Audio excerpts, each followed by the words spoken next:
Hello, already. Hello, hello, hello. Welcome, welcome. How is everyone? Um, it's a day. I'm exhausted this weekend. Oh my God. Had a birthday party for my son, and it was just a lot of planning and ridiculous stuff. I realized that like my son has more fun in a day than I had in like an entire year when I was a kid. Man, it's just they're all spoiled. Now, here we are, and I want to talk about the Asha Fragment and the Battle of Ice because there's never really been a good one-stop shop on everything that's been discovered about the Asha Fragment. I understand that the Asha Fragment is short, but it's there's actually a lot you can kind of glean from it. And I'm sorry, even my prepping for winter Asha Fragment video is just it's just not good.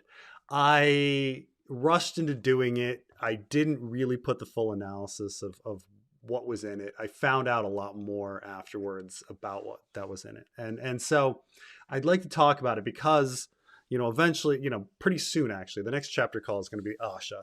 And there's I don't even know what to do with Asha. I realized that when we're thinking about the four battles, um, ice, fire, blood, and steel, the Battle of Ice has the most interest just because it's Stannis.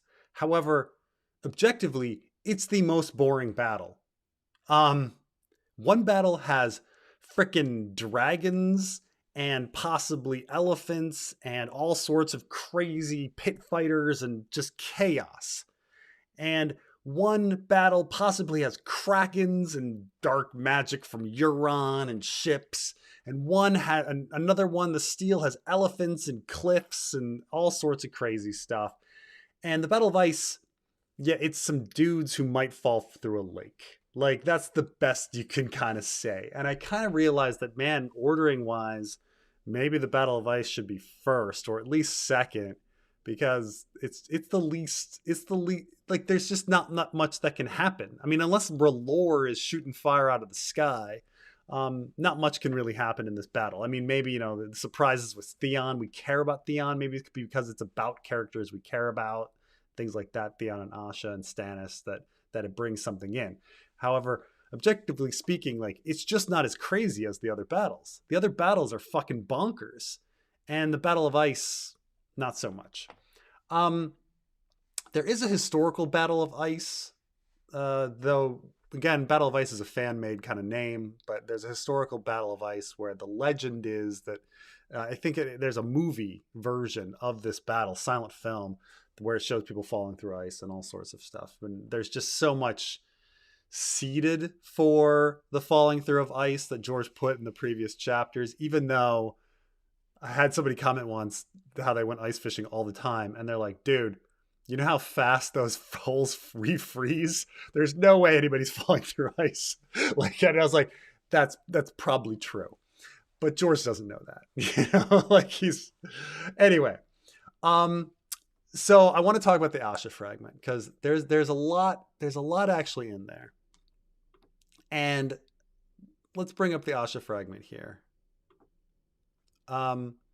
This is more or less the Asha fragment. And when people look at it like this, it's not actually as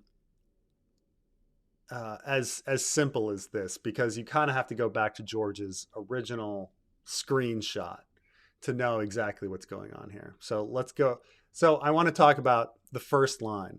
They kind of wink, that something daughter of the Lord Reaper of Pike.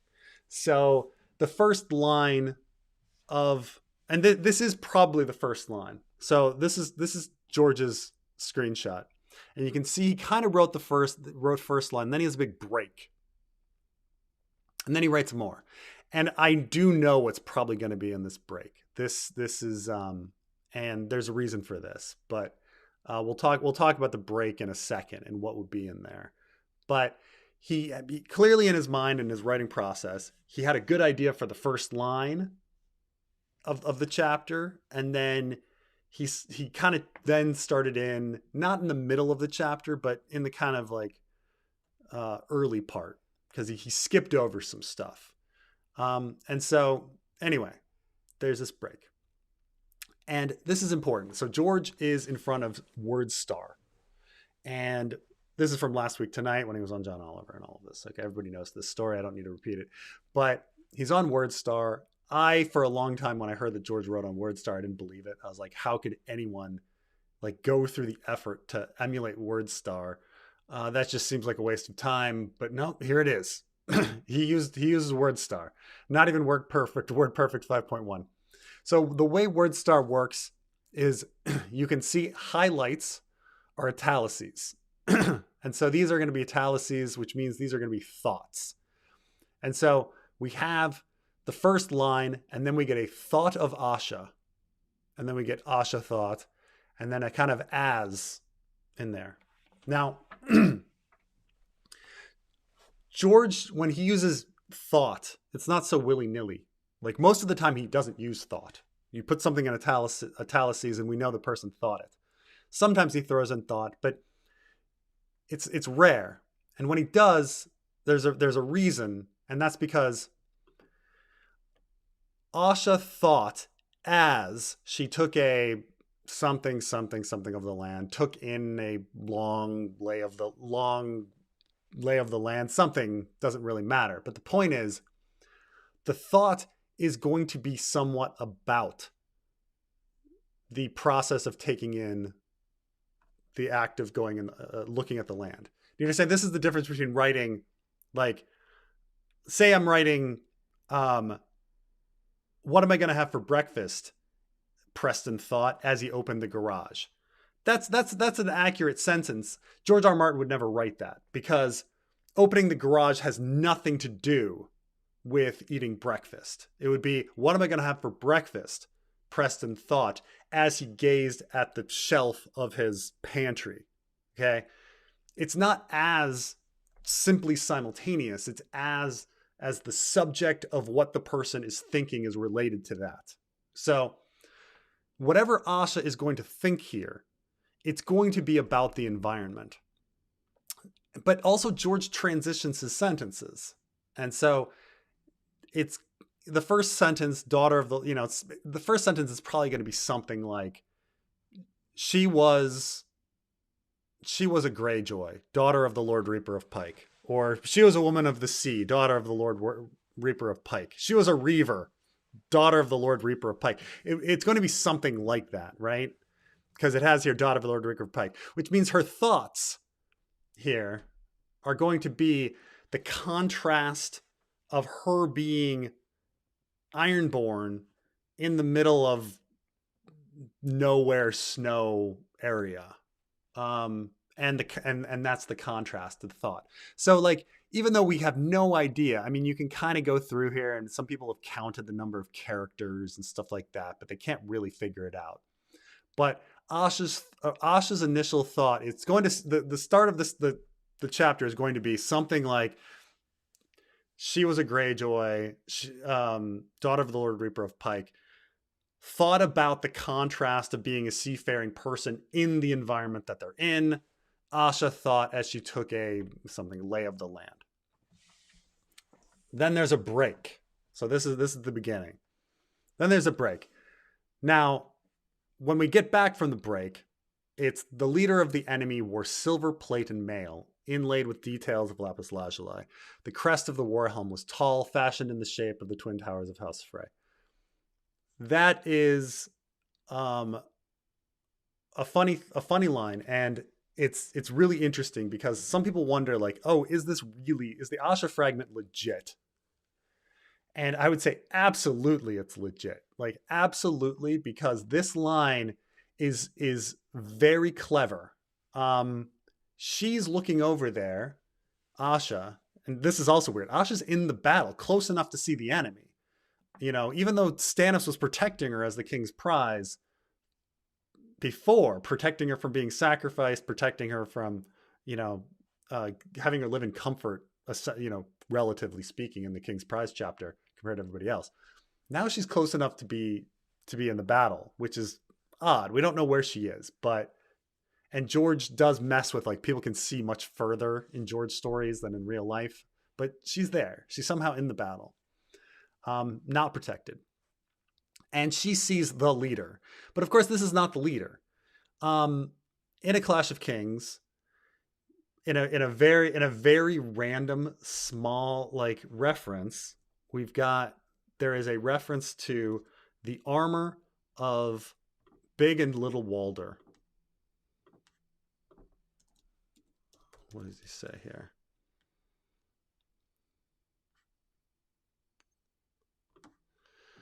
Brand 2, A Clash of Kings. And let's let me make sure I'm looking at the right one. Man, I've got so many things open. Is it this one? No. Is it this one? Yes. The sight of Bran and his basket drew stares. The Walders were mounting up, he saw. They brought fine armor from the twins, shining silver plate with enameled blue chasings. Big Walter's crest was shaped like a castle, while Little Walder favored streamers of blue and gray silk. Their shields and surcoats also set them apart from each other. Little Walder quartered the twin towers of Frey, the brindled boar of his grandmother's house, and the plowman of Crakehall and Derry. Respectively, Big Walder's quarterings were Tree and Ravens of House Blackwood and the Twining Snakes of Page. They must be hungry for honor, Bran thought as he watched them take up their lances. A Stark needs only a direwolf. And so, that is a very clever reference that Asha is looking at the leader, and it's not the leader, it's the leader's squire, okay? Like, Hostin's squire is Big Walder. She's seen Hostin's squire and thinks it's the leader because he has nice armor. But in fact, it's Big Walder. It's a little boy. And this is, of course, this battle is parallel to Barriston the Bold. Barriston the Bold was a 10-year-old boy, got the name because he was a 10-year-old boy who was a mystery knight. And everyone said, oh, it's a boy, Barriston the Bold. So the exact same thing has happened in a parallel structure. Big Walder Frey has been mistaken for a full-grown man. Has been mistaken for the leader of the army by Asha. And that reference is so specific and so clever that there's no way that George would just waste it on a fucking screen on Last Week Tonight. Okay, like this proves like 100% legit that this was this is real. The Asha fragment is real. So the other thing about this, when you think that Big Walder is in the battle, that means that all those people that are like, oh, Big Walder killed Little Walder. I was like, that's not a very clever move for Big Walder, because now the Freys have been sent out. Now, before, people didn't really think about Big Walder being sent out into battle. They're like, oh, the Freys got sent out. Well, maybe they left the children behind. Well, no. Big Walder fucking went to battle. Big Walder spent 3 days going through the freezing snow and is now going to probably die at the Battle of Ice. You know, like him killing Little Walder to go from like 63rd in line to the twins to 62nd is just not smart. And so I think this by itself kind of disproves the Big Walder killed Little Walder like theory. Anyway, now I do think fundamentally that this paragraph is not done. George R. R. Martin tends to, when he describes armor, he then, here we're talking about armor and his helm. There's usually a third. I mean, first of all, it's only a 2-sentence paragraph. It's very rare for George R. R. Martin to have a 2-sentence paragraph, except for he'll have 1-sentence paragraphs, so 3-sentence paragraphs. It's very rare to have 2 unless it's the first paragraph. But anyway, he also will always go to a mention of sigils. And he mentions the Twin Towers of Frey, but he then usually goes to either surcoat or shield, or surcoat and shield. So I think probably he would add in a third sentence about Big Walder's quartered shield, but I think he's probably wondering if like maybe because I was going through this being like, if I could reconstruct it, would I have Asha know the sigils for House Blackwood or House Page? And the answer is maybe. And I'd be like on the fence. I'm like, huh, maybe. But then, he probably was sitting there going, huh, I wonder, and then moved on. So he then goes to talk about bannermen, which is pretty common for the battles. Before him rode 3 banner bearers. One bore the stag and lion of the standard of Tommen, another to the twin towers of House Frey. This edit saying twin towers of House Frey twice, I mean, he would probably go back and change one of these. He wouldn't have this repetition. The third brandished a bloody head impaled upon the point of a tall spear, an old man's head it was, white beard and one-eyed. The spear was it's with pale wood. It's probably something like the spear was 8 feet tall with a pale wood. Because he's already going into the quality of it, which means he has to do a shape, because he's already, you're doing something. There's a quantitative aspect and a qualitative aspect, right? And so he's doing the qualitative. It's pale wood, almost white. So there has to be some sort of quantitative aspect first. So it's either the spear was crooked or the spear was 8 feet tall. It's got to be something like that, right? Almost white, and then something along its upper shaft had dark and red. It's probably along its shaft had been placed a head. That's it. Or staining, whatever, dark and red. I mean, it's pretty clear there. And you can see that there's 3 people riding in front. The person that she thinks is carrying the head is probably Hostin Frey, because he wouldn't be carrying the banner. He's probably carrying the head. And so she's mixed up Hostin. The leader is Hostin, and he's got the head. And then she goes on to Crowfood Umber.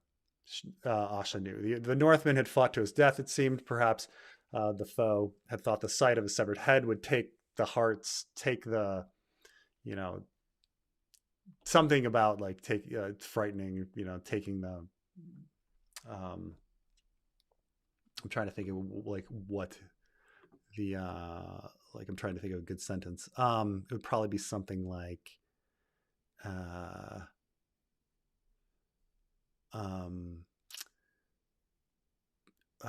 spear is 8 feet, probably something 8 feet tall, a head atop its upper shaft.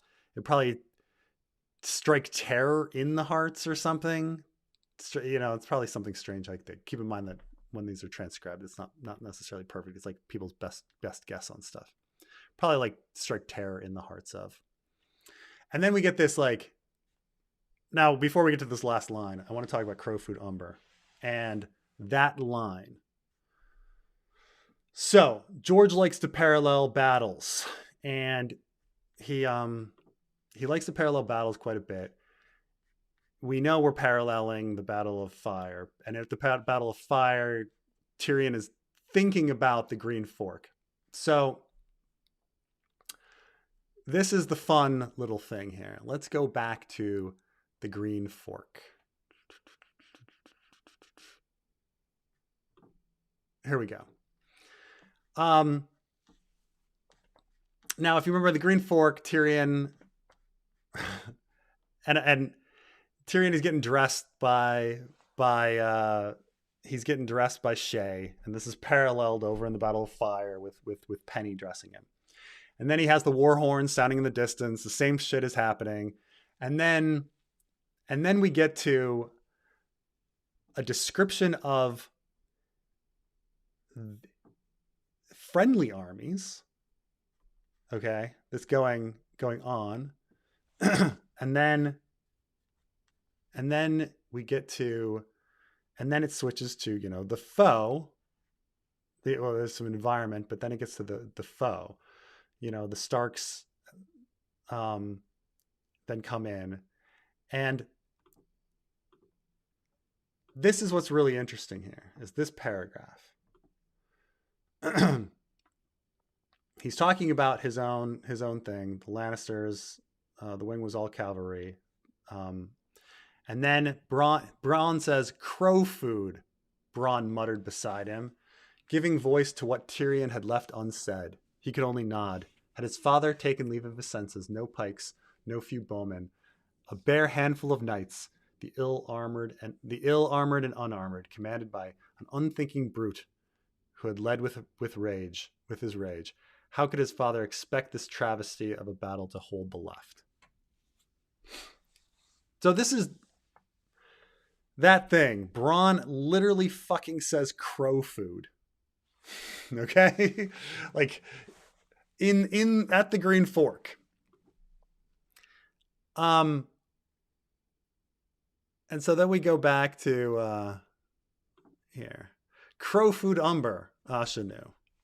Now, the reason why I say there's a big break here is that he's talking about the enemy forces here, but there's no way that George would write a battle where he describes the enemy forces and then they would rush into battle. He would spend paragraphs and pages describing their own army first, the sights and sounds and smells of her own army, because that's actually what Asha is seeing. You would never start a battle and her being like, "There's the enemy," and then the battle started. No, it would be paragraphs and paragraphs of the left flank, the right flank, the center flank, and all of this. Okay.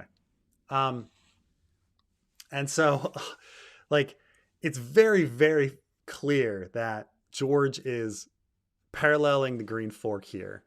And he threw in crow food in fucking both places.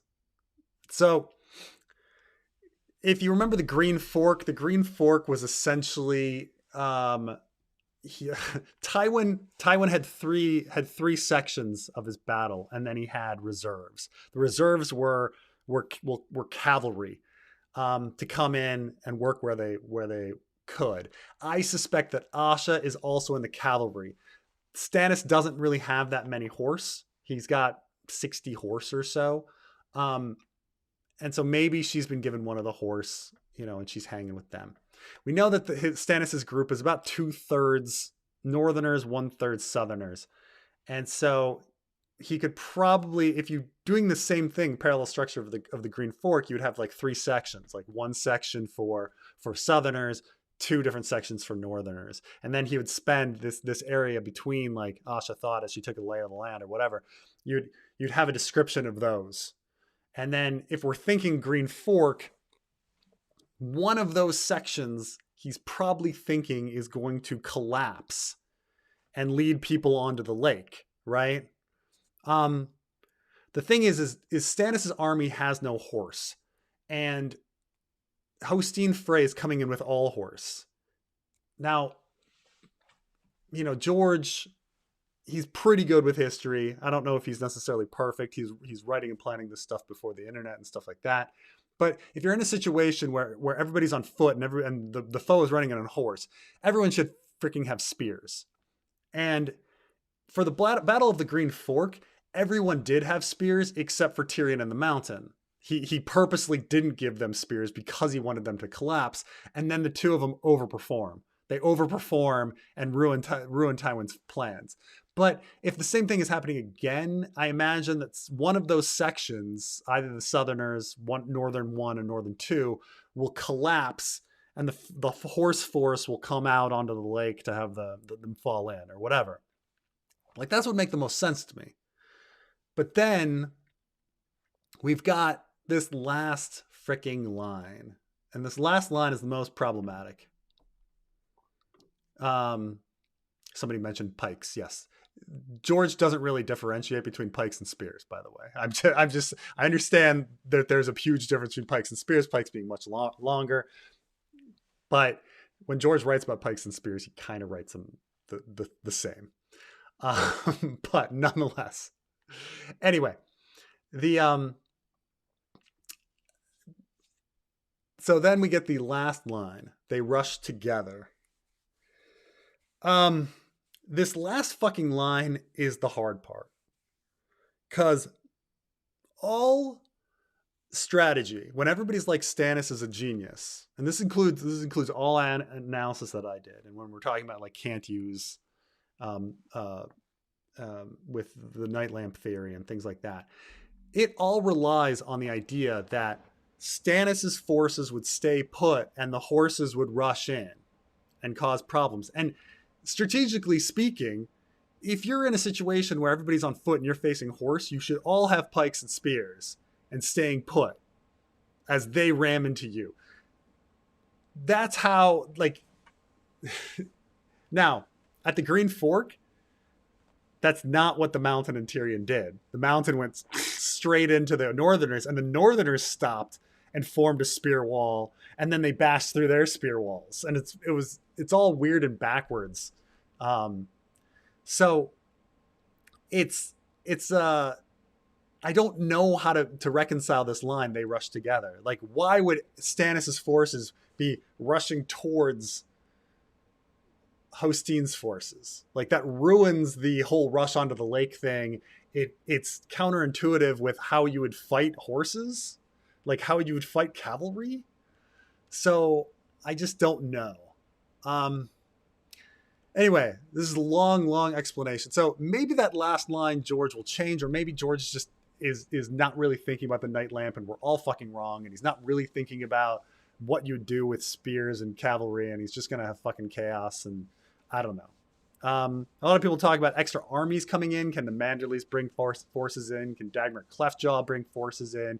Can the Dustins and Risewells bring forces in? Can the chapters like time? Is there actually a time disparity between the wall and the village? And in fact, like the wildlings will be down there. The problem with that is communication. I don't know how Stannis is letting them know that they'd be at this exact Crofters Village on this exact day, and that everything would be coordinated. That'd be really hard. Anyway, let's get some comments. This was a unusually long discussion here.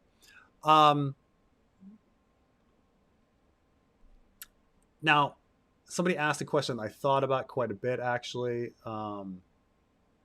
which was, are we sure Asha isn't talking about the Freys rushing towards them? I thought about that, like they rush together, like, but the other times that he's used rush together, it's two groups coming together, like it's two wolves rushing together. Could it be, oh, they rushed together at them? Maybe, but it would be the first time he wrote that way. I mean, it's technically possible with the language, but they rush together. I don't know. I've also thought about, like, what would the like? What things rush together, and how can you talk about them rushing together? Like, what things naturally rush together that you would use, that you'd have a nice simile there? And I don't know. But of course, he stopped there because he didn't know either.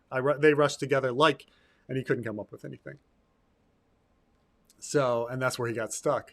And now it's been 10 years since that. he's been wondering about, like, how they rushed together for 10 years, and that's been his writer's block. Okay. Will Asha escape during the Battle of Ice? I think she will. I think there's no way he's killing off. I think you've got to keep Asha alive. I think there's too many interesting things, like what's up with her pregnancy, her Kingsmoot idea. There's just the trading for the Glover hostages and things like this. There's too many good ideas with Asha. There's too many things that are important with her to kill her off. Plus she's, Asha's like our example of like the Mary Sue, right? He's not going to kill her off. He's never, no. So I think Asha, more than most characters, has plot armor. So yeah, if you ice fish, you have to scoop out the hole like every 10 minutes. Yeah, absolutely. And the fact that, like, George specifically, like, you read the chapters and they're like, oh, there's so many holes in the ice. I'm surprised how somebody hasn't fallen through. It's like Swiss cheese. It's like cheese out by the island. And you're like, yeah, no, it'd be well frozen again, because they already found that they've no more fish in there, and so yeah. I mean, it's just one of those things where probably like we just have to accept it, like the melting point of gold, and things like that. Why do you think in the show Bronn gets Highgarden instead of the twins? Like, why did D&D make that specific choice? Couldn't have been random. I'd always thought it was random. Like, giving Bronn Highgarden is ridiculous. I think it was. I'm trying to think if there is a better castle, because you're already given Gendry Storm's End, right? And they're not giving him Winterfell because Winterfell's held by Sansa, right? And Riverland's like Edmure has Riverrun, and the Prince of Dorne arrives, so we know it's not Dorne. So I think they essentially just wanted to contrast, like, oh my gosh, like Bronn, he's complaining the whole story about how he's not getting anything, and they're going to give him the best castle possible that exists in Westeros that's available, like, for him. And like giving him the twins, like, it's just, they could have, but it's just not as like obvious, It's like you're trying to give him the big prize, not the medium prize, in the story. That was the whole thing, is they're going for the biggest prize available, and Highgarden was the biggest prize available, to contrast with they won't pay me. Well, now they've paid you freaking Highgarden. Not to mention, every time we see the twins, it kind of looks crappy, even though it shouldn't, but yeah. Did you like the puppet episode of Angel? I thought the puppet episode of Angel was pretty funny. After that, they started doing puppet episodes a lot. Like, there was a puppet episode of Community and a puppet movies and stuff like that. So it was a fresh idea at the time that's now not a fresh idea. So it's hard to like go back to that episode. I don't think it's going to have any good rewatch value, but there's some hilarious moments in that episode. I didn't think the ADR, like the audio sound in it, sounded very good. I thought that was one thing that took away from it quite a bit. But then again, he's supposed to be a puppet, so it doesn't. It was okay. It was not. It's certainly not. There's a lot of fucking good episodes of Angel, and so I would certainly not put it in, say, the top half of Angel episodes. It's fine, but it's certainly not in the top half. It's not in the top 50% of Angel episodes. There's a lot of fucking good Angel episodes,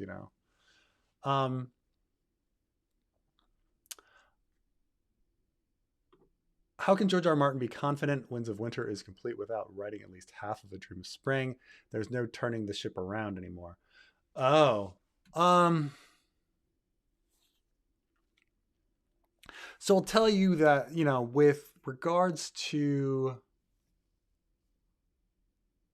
finishing Dance, he did have some spillover with some characters. And then he actually wrote some chapters after he kind of said, oh, these are done.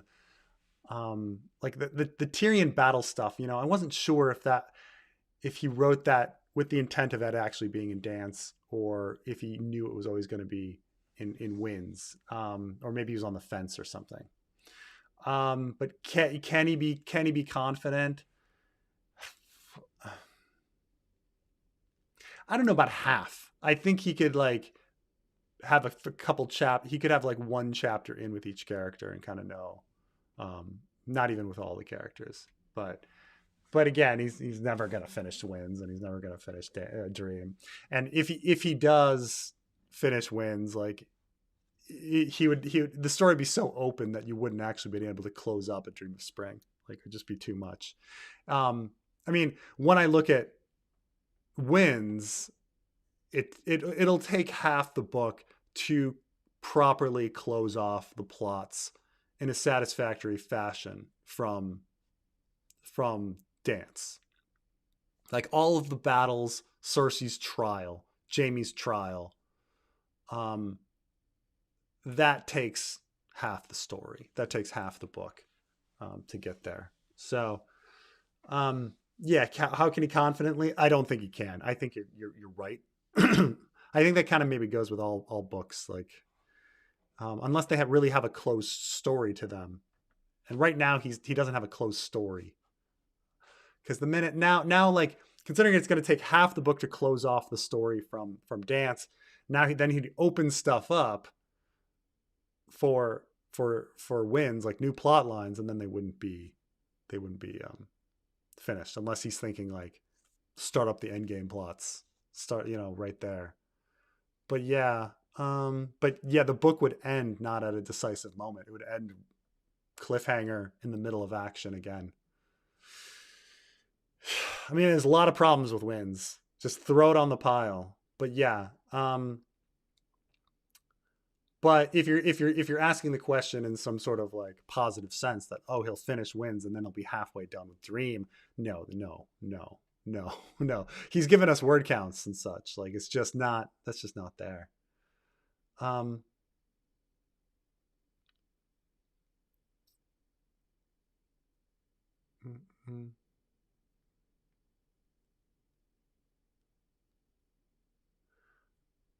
Let's see here.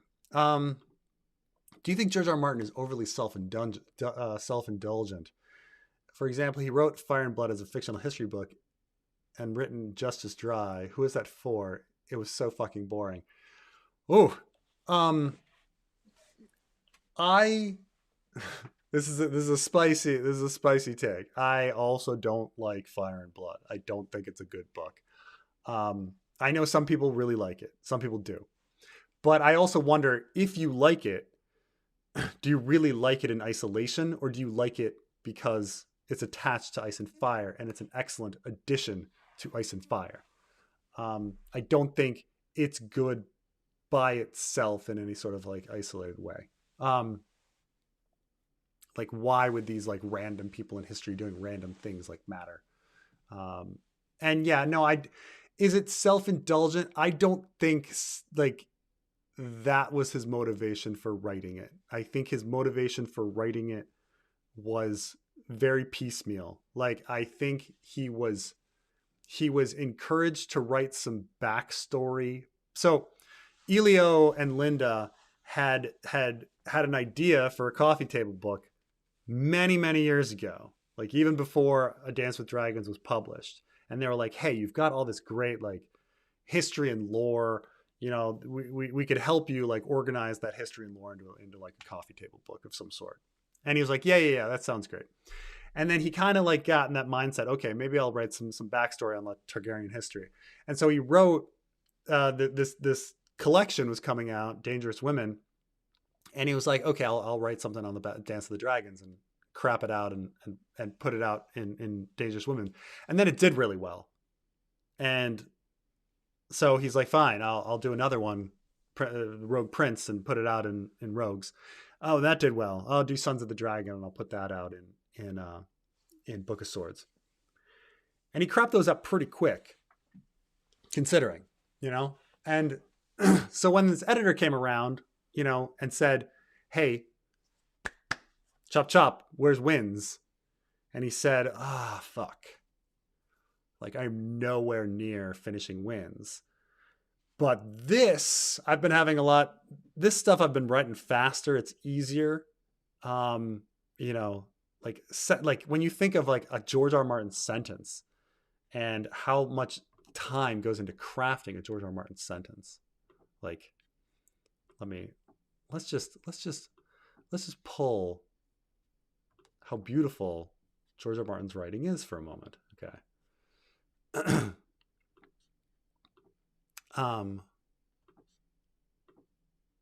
Let's see here. Let's go to A Dance with Dragons here. Keep in mind, dancing. Let's go in the middle here.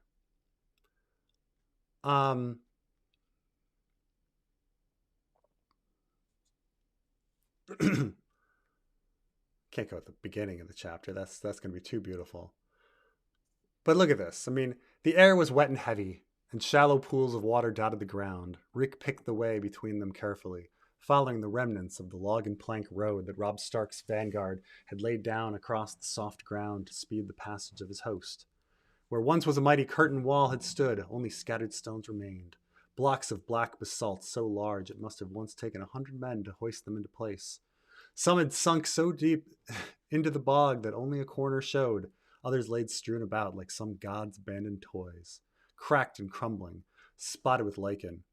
Last night's rain had left the huge stones wet and glistening, and the morning sunlight made them look as if they were coated in some fine black oil. You know, you take this paragraph and you're like, oh, it's like on so many levels. Like, you're like, okay, it's just beautiful. His writing, it's poetic. And then two, it's giving us a history lesson about what happened with Robb, but it's also giving us a lore lesson. It's talking about like stuff that happened in ancient Westeros. But then there's this idea, well, this land was once great and together, and we're talking about Reek himself being a destroyed person in the same sense as Deepwood fuck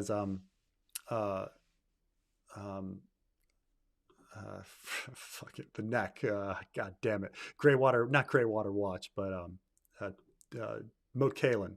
Moat Cailin being as destroyed as he. So you think about all the time that was put into this paragraph, this random freaking paragraph in the middle. So beautiful, so much time, how long that was crafted. And then, you come to like Fire and Blood, and it's just not like that. It's just thrown together. It's not clever. It's filled with errors. It's not beautiful like that. So when you're sitting there, George R. R. Martin being like, I am nowhere close. I have a quarter of the Winds of Winter finished, or I've got fucking half of Fire and Blood finished. Okay. Like I already did Princess and the Queen and the Rogue Prince and Sons of the Dragon. Like I already did it. Like all I got to do. And I wrote some other stuff when Elio and Linda were trying to get me to do the World of Ice and Fire. And okay, I can totally crap out like Fire and Blood. So I don't think like it was for a self-indulgent reason. I think it was, I got to publish something to stave off my publishers. And then once it was published, it was like, crap, I can take this thing I crapped out and pitch a bunch of fucking shows. So I don't know if it was self-indulgent, but as just like in the moment, what was easiest. And that was easiest. It was, because God, writing Ice and Fire is fucking hard work. Does Cersei really blame Tyrion for Kevin's murder? Or I mean, will she? I don't know if we have Cersei's I don't know if we have Cersei's opinion on it yet, considering that Kevin dies, literally in the last moment of the book. But will Cersei blame Tyrion for Kevin's murder? That is a funny question. So she is of course paranoid that Tyrion is in the walls and lurking the whole time through A Dance with Dragons. Through A Feast for Crows. When Kevin dies, she should think it's Tyrion, right? Like that's what her paranoia should take her to believe. It should like wreck her, right? That another person got killed, that dwarf could be coming out of the walls at any time. Like she should be a wreck, maybe, the only alternative is she thinks that somebody else is now she realizes that somebody else is doing it, or she thinks somebody else is doing it, that maybe Tyrion is innocent. But that doesn't sound like Tyrion, or that doesn't sound like Cersei, like suddenly being like, maybe Tyrion didn't do it. Crap. But it should drive her absolute bonkers. Like, if Tyrion, because Cersei legitimately believes that Tyrion killed Joffrey, and she correctly believes that Tyrion killed Tywin, And so when another person winds up dead, Pycelle and freaking Kevin, um, she's got, logically speaking, she's got to believe it's Tyrion. I'm trying to think like, man, that's something to really think about with the Cersei chapter, like that she's going to be in overdrive now. Like, oh crap, back against the wall. But yeah, it's a good, interesting thing to think about, that unless somebody can come up with a reason why Cersei would suddenly like not think it was Tyrion, because she's been thinking he's in the walls, and some more bodies show up. Yeah, she's gonna be bonkers. She's gonna be bonkers.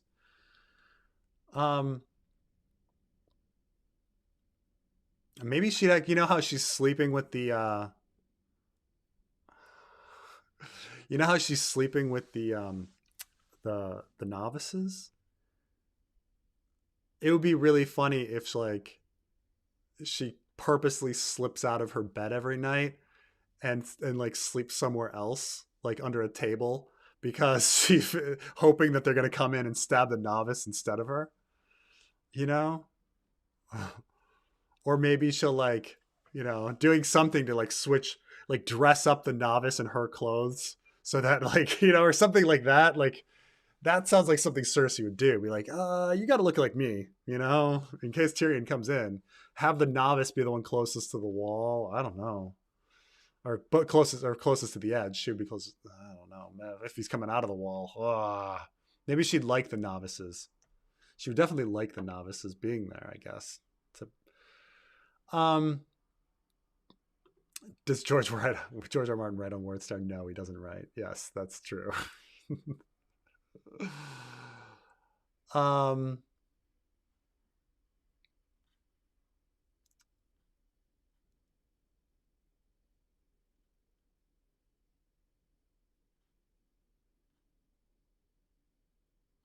Nobody's talking about Kyle. He has many ships and nobody to sail them but Asha and her crew. I mean, I'm trying to think which Kyle. Which Kyle? Not Kyle.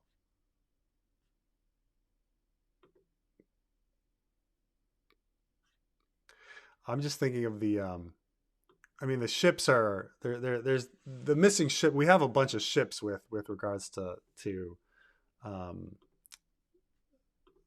Rob's built ships with Manderley.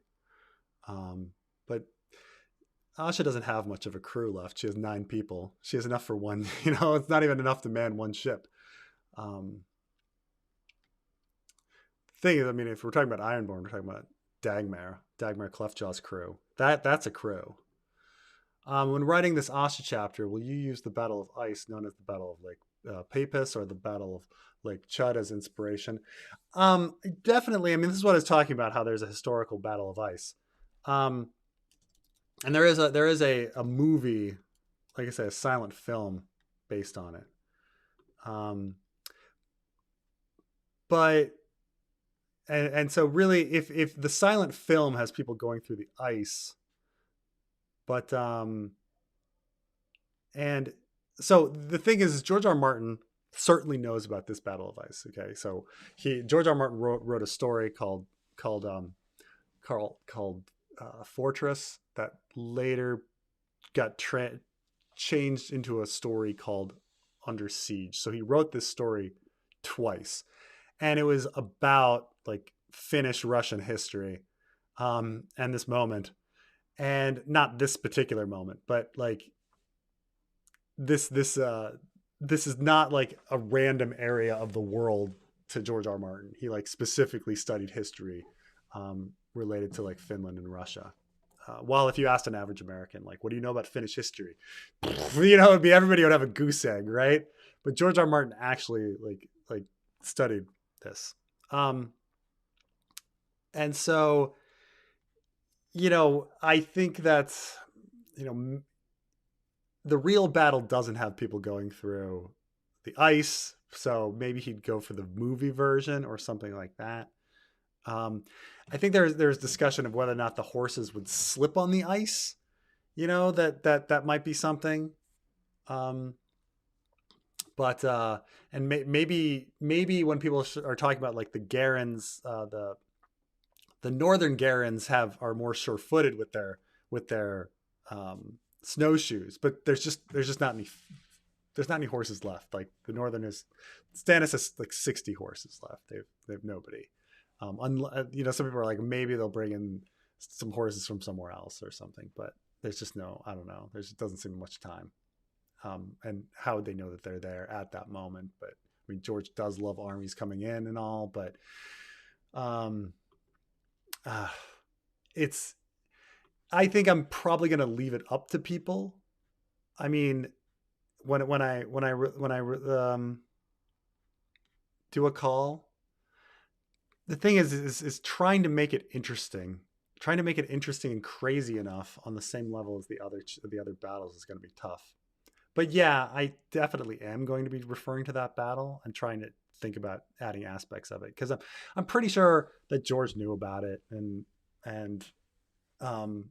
you know, when you're talking about a battle where people are falling through ice in the battle and he's set that up, he obviously must have heard of this battle and he already was studying and, you know, Finnish Russian history. So it's got to have some sort of reference to it. So yes, I think there's going to be some inspiration in there.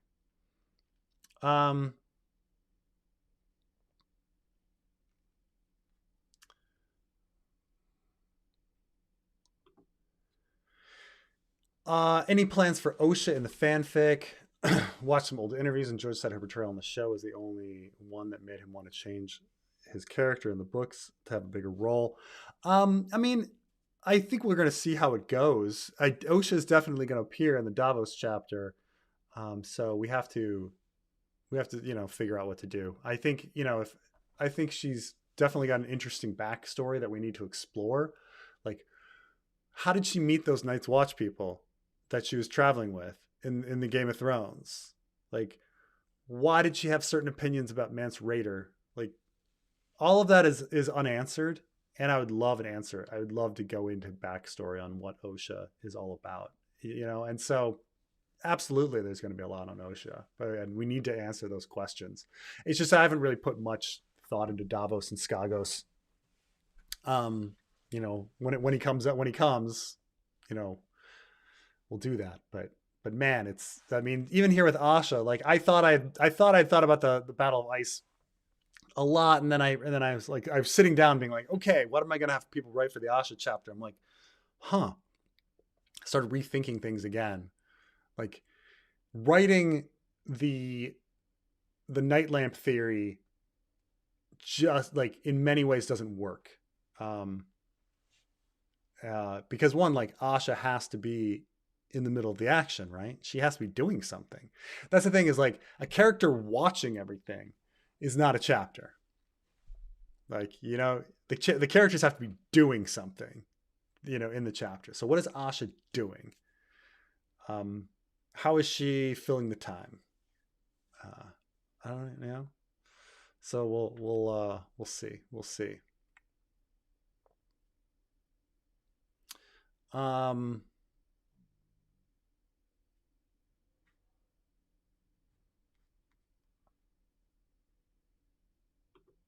Napoleon 2023 stole the idea for the Battle of Ice. I haven't seen Napoleon 2023. Is there something in there about that?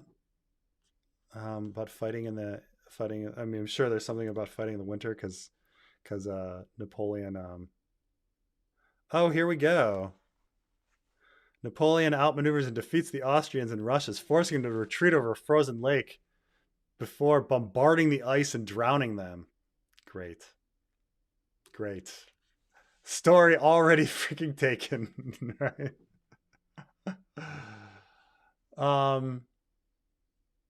Great. Napoleon 2023 already stole it.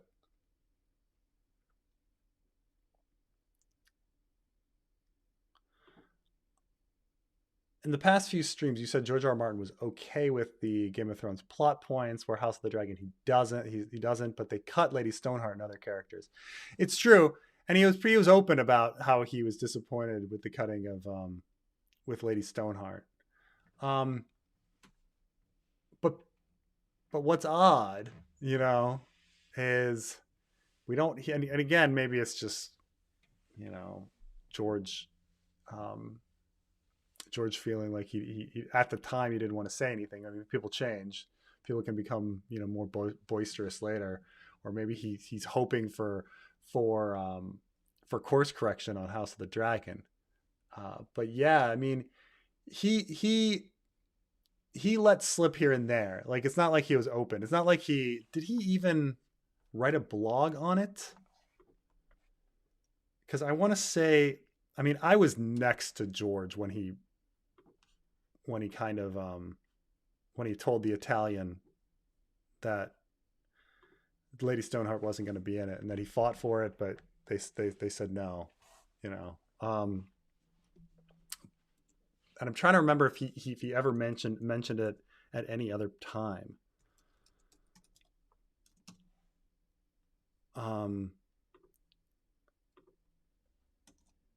And if it was only that time, it was like him not, let's see here.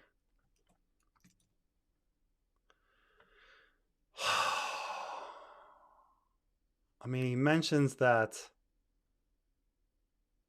he brings her up when he starts talking about how that the show is going to be different than his books. That he says, "Oh, this is going to be different," and he brings up Lady Stoneheart. But the actual I asked for it and fought for it, but didn't happen is the thing. Here he says, "I have a legion of secondary characters, not point of views, but nonetheless important to the plot, who also figure in the story. Lady Stoneheart, young Griff, the Tattered Prince, Penny, Brown Van Plum, the Shave Pate, Marwyn the Mage, Darkstar, Jane Westerling. Some of the characters you saw in the show are quite different. Euron Greyjoy is way, way different from mine. Quaithe still has a part to play, so does Rickon Stark, and poor Jane Poole, and, well, the list is so long." Yeah, there is this question of why he wasn't so up in arms about or vocal about stuff. I mean, in a way, he's not really been that vocal here. He had a couple weeks where he was bitching, and now he's quiet again. Right? He was quiet. He bitched about some dragon arms. He went out. He went to a con and was bitching, and then he wrote a blog and then deleted it. Right? So he's not really being very critical of House of the Dragon. We as fans have highlighted him and this and brought it up quite a bit, but is he really that critical? The same with I don't know. So I don't know. I don't know if he was really that okay. Because you're right that cutting out Lady Stoneheart and young Griff and the Dornish story, and making Euron very different that would definitely anger him and enrage him. So, I mean, and that's a good story. And that Ice of Fire is a good story, so I don't know.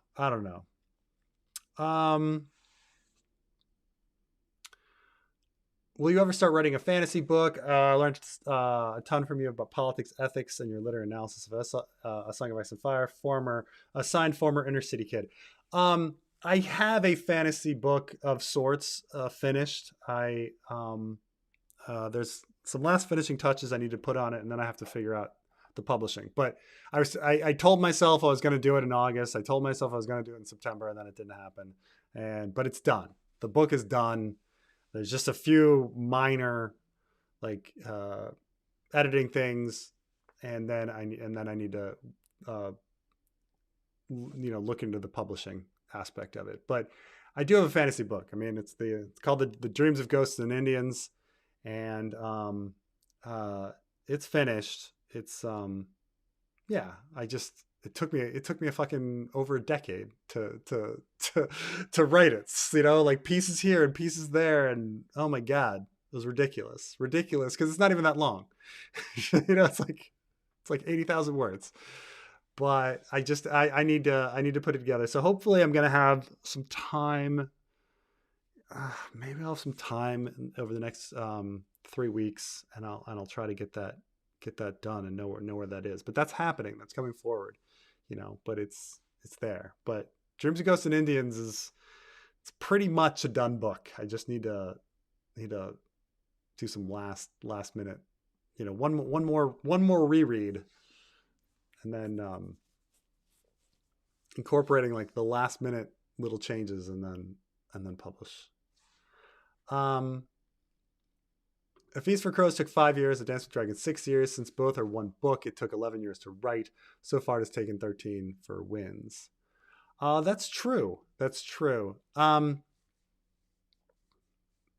One could argue that A Dance with Dragons and A Feast for Crows together is a pretty large book. But you are right that, I mean, that actually helps that actually helps your argument. I'm sorry. The Winds of Winter should be shorter than the 2 books together. So yes, it's now, if we're really talking about like what's taking so long, well, you know, he had Game of Thrones. He lacked a real motivation to finish. He has all of these other projects that steal his time. There's personal issues that in his life that, you know, that go on that might slow him down. He's gotten old. He doesn't know what to do with his story. I mean, the reasons for the Winds of Winter not being here are manyfold. There's a lot, and yeah, it's but is it inexcusable that it's 13 years? Yeah, absolutely. He's a professional writer. This had he budgeted time, you know, all he had to have done is have somebody say, you know, okay, Wednesday's your writing day. You know, have somebody arrive at his house like a personal trainer and just be like, Wednesday's your writing day. And so, you know, and send him into his room and be like, Wednesday's your writing day. And that's it. And it would have been done. But it's that's not what happened. You know, he's got other things.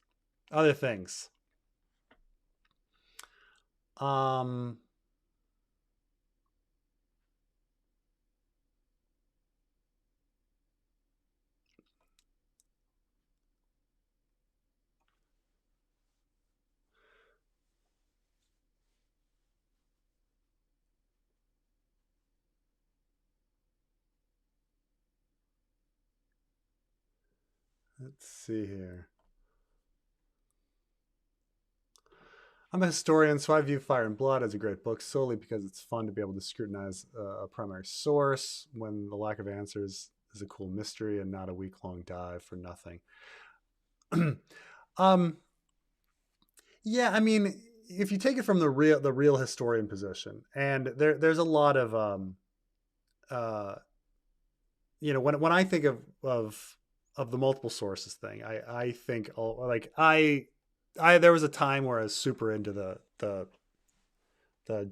Julio Claudian Roman emperors, and so I for some reason have this way too much knowledge about like Augustus, Tiberius, Caligula, Claudius, and Nero. Like for some reason, like I read about them a bunch, and so, you know, you end up reading like Tacitus, Suetonius, and Dio Cassius, these 3 historians who then base their writings on they were even secondary sources, but they're the only ones that survive, and they based their stuff on like Flavius Rusticus and Cluvius Rufus and all these people that no one's ever heard of because they were primary sources. And those guys were scandalous, and these guys are scandalous, and they all have agendas. And so it's ridiculous when people start talking about Roman history in general, because we know nothing. We really know fucking nothing about what these dudes did. And yet the only person we have is like some guy 100 years after the fact, writing a biased history for entertainment purposes based on other guys who are writing stuff for entertainment purposes. Like, it's ridiculous. It's ridiculous that people can even make statements about, what Claudius or Caligula or Nero did. It's outrageous. We know nothing about them. It's so ridiculous. And it is true when you read Fire and Blood, and it's just very frustrating because you're just like, I can't figure this out. There's no way to know what the truth is. And I guess that's the point, It's a very long point to make. And I think that the show goes against the entire theme of the book. Like, you can't have a definitive answer. Like, the whole point is that we'll never know. And then you get to the point where, like, well, then what's the point? I don't know. I mean, some historians get really depressed about this. They're like, well, I guess we'll never know, like, but sometimes it's really fun. There's a time in history where, so my brother-in-law happens to be an archaeologist. And for a while he was digging in Jordan, with researching the Moabites. And the Moabites, I drew in Trey. Hello. I knew a discussion. No, how could a discussion of Moabites leave you? I'm a little far back, so I was hearing about what's it called, the history where you hit historical bedrock and you're like, it's so frustrating where you don't know what truth is and stuff. I was like, I gotta hop in. Because I know that exact feeling. It would be absolutely like ridiculous to be the point, because then at some point you're just like, well, what do you even like, why are we even talking about this when like the only sources we have like say ridiculous stuff. Yeah. I mean, at some point, imagine if today, like, so a lot of people talk about so one great channel, you guys should all subscribe to this channel called History Buffs. I'm sure, Trey, you're subscribed. Nick Hodges, History Buffs. He's so good, but he'll take a popular movie and then he'll do a deep dive on the history and talk about the differences. And the movie will always be outrageously inaccurate, right?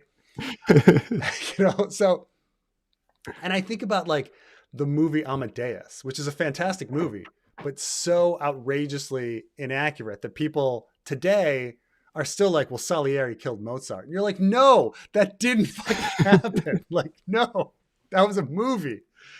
But could you imagine in like 100 years, people being like, well, the only source we have for Mozart is the fucking Amadeus movie.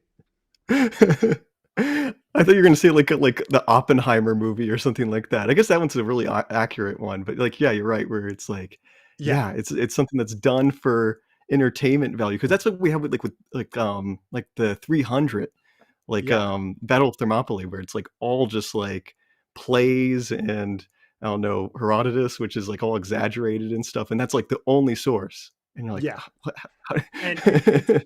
right. Herodotus, like, and they were writing for entertainment. Like they were writing to be spicy and like what I always love the phrase, like, the best thing to know that like, if you think a moment in history is interesting, it's that probably didn't happen that way. It's probably like something that was super boring. Like when people were like, I was planning like a video that I'm playing, but I don't know if I'll ever get to it. It's a video on the worst Roman emperor. Do you know like who's like commonly called? People usually say Commodius, right? Commodus. The one that's supposedly in Gladiator. Yeah, with Joaquin Phoenix. No, there's one that's even worse than that. Or like he's on the top of like everybody's list for some reason, even though nobody's like heard of him. It's Elagabalus, if you know Elagabalus. Elagabalus is an obscure Roman emperor, like late 3rd century. And he ruled for like 4 years or something like that, like a very short amount of time. And he was like 15 for when he started, so he like ended at like 18 years old or something. But he's always listed as like the worst Roman emperor. And I wanted to be like, well, like, is that actually true? And like I found that like you can do a completionist kind of thing where you read every document about him. Like there's only Yeah. 3 sources that even mention him, and they're all kind of taken probably from the same source, so they're really not even separate sources, and they're just like ridiculous. They're like, he collected all the spider webs in Rome and then turned it into a couch, or something like nutty stuff where you're just like, that's like somebody just made that up. Or like he ate ridiculous, or like he's the one where like some like modern things will be like, oh, this is the transgender Roman emperor, the one that like wanted a sex operation and stuff. It's like, is that even true? Like, because what I think it is, it's probably a product of him being like an Eastern, like he was like half Syrian, so his clothes were Syrian, and he was like a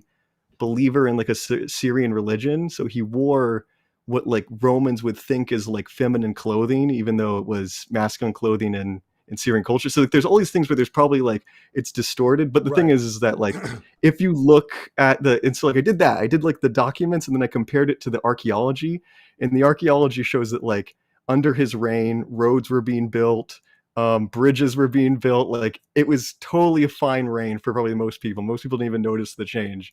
But he's considered like the worst Roman emperor. I've read some defenses of Caligula that talk about how like everybody's like, oh, Caligula was so cruel and he was having all these dudes killed, and they're like, well, we actually did an analysis of the number of people murdered by the emperor, and if you compared to like Augustus, Tiberius, Claudius, Nero, like year for year, he was killing the same amount of people. I'm not saying he's a great guy, but he's par for the course, like, so yeah, but it's, you kind of ask these simple questions like, okay, imagine if Sean Hannity had to write the history of the Obama administration, we have that with Bill O'Reilly. He freaking writes about like he was president. That's my dad's like reference point. He was like, the other day he was like, Bill O'Reilly thinks the mafia killed Kennedy. And I was like, oh, really? Oh, okay. And I said, you know who I think killed Kennedy, Dad? And he was like, who? I was like Lee Harvey Oswald. And he just looked at me, he like gave me a withering look. I was like, oh. Oh, man. But you're right, where like you can get like a right-wing commentator or like a left-wing, and like it's their view of history, and that's like most of Roman history is just that. Most of ancient history in general is just that. Right, because you're talking about like when you're talking about a regime, like the previous regime is overthrown and you murdered them, you want to make them sound like they're horrible people, like that's always the thing. Like, oh no, well, they deserve to die. Like you'll see this in the news too. Like I think, oh my God, like not to get too political, but like all the Hezbollah people like got like killed and thousands of people injured, pagers blowing up in grocery stores, and hurting like bystanders and stuff. Really cruel kind of thing. But then people are like, well, some of these guys were connected to people that did the Beirut bombings of the Marine barracks, like back in '83. And you're like, oh, okay. I guess this was all. I guess that was okay. I guess it's okay now, like some of those people were bad, and it's the same kind of thing. Like, well, we did this thing, and in case you're gonna criticize us for overthrowing and murdering these people, let's keep in mind that like, that guy tried to make his horse a senator. Okay, like.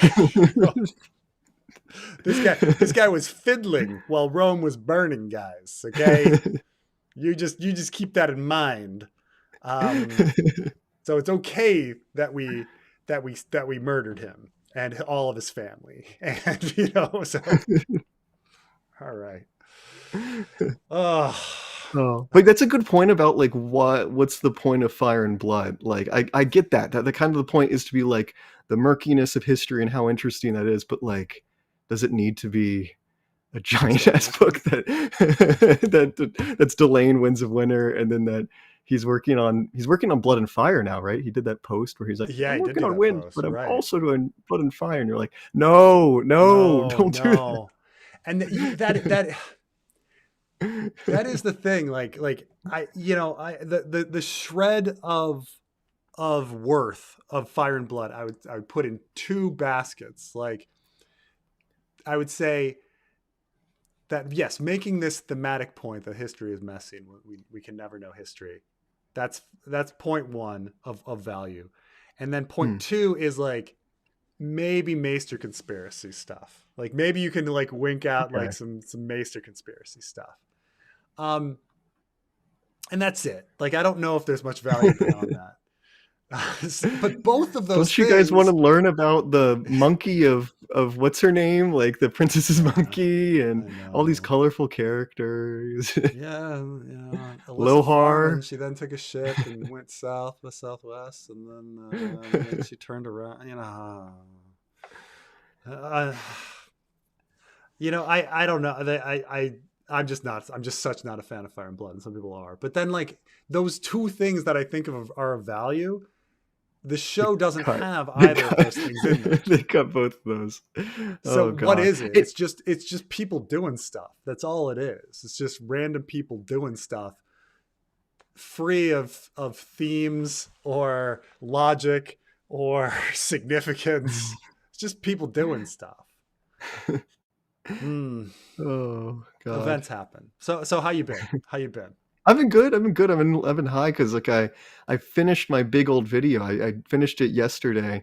It's unlisted. I'm waiting for my background music guy to do the background music. But yeah, it's an hour and 40 minutes. Put it out on Patreon first for like early release, and then like wait, or are you like too anxious to like post it for the world? I'm too anxious to post it right now. Like I might do it like right before, like a couple days before, where I'm for sure, because I know I'm gonna look back and be like, okay, there's an error here. This doesn't have background music too, so there's like sections that are just like they're montages, but there's no music over it. So I'm like, I don't want people seeing those.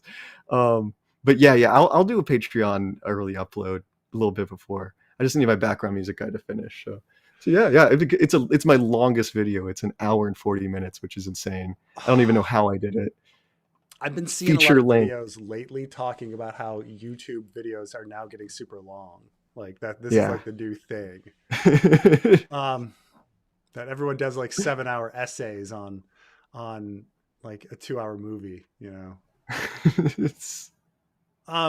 Okay. Do you think Morris took a leaf out of Mance's book and faked his death? Theon mentions some half-crippled sergeants would be on missing an eye to stand in for Morris' place as he escaped with the kids. Oh God, there's too many. There's too many like switch out fake deaths. Like, do we need that? Another one? I will say this: I did not expect Morris to be dead. When the Asha Fragment came out. And the reason I didn't expect Morris to be dead was the fact that the old Greybeards were all in Winterfell and the Green Boys were all out of Winterfell. And you kind of say, okay, well, why would you separate your Greybeards from your Green Boys? Well, maybe the Greybeards are going to do something suicidal, to die. And the Green Boys represent the next generation, so you want to keep them safe. And that was just in my mind once I think Bran Voss was the first person that kind of mentioned that, and I was just like, that makes sense. Like the old men were sent in, the Green Boys are outside, something bad's going to happen in there, and the Green Boys are going to remain to start the next generation. Why would anybody endanger the Green Boys? And then you find out, no, actually the Green Boys did fight.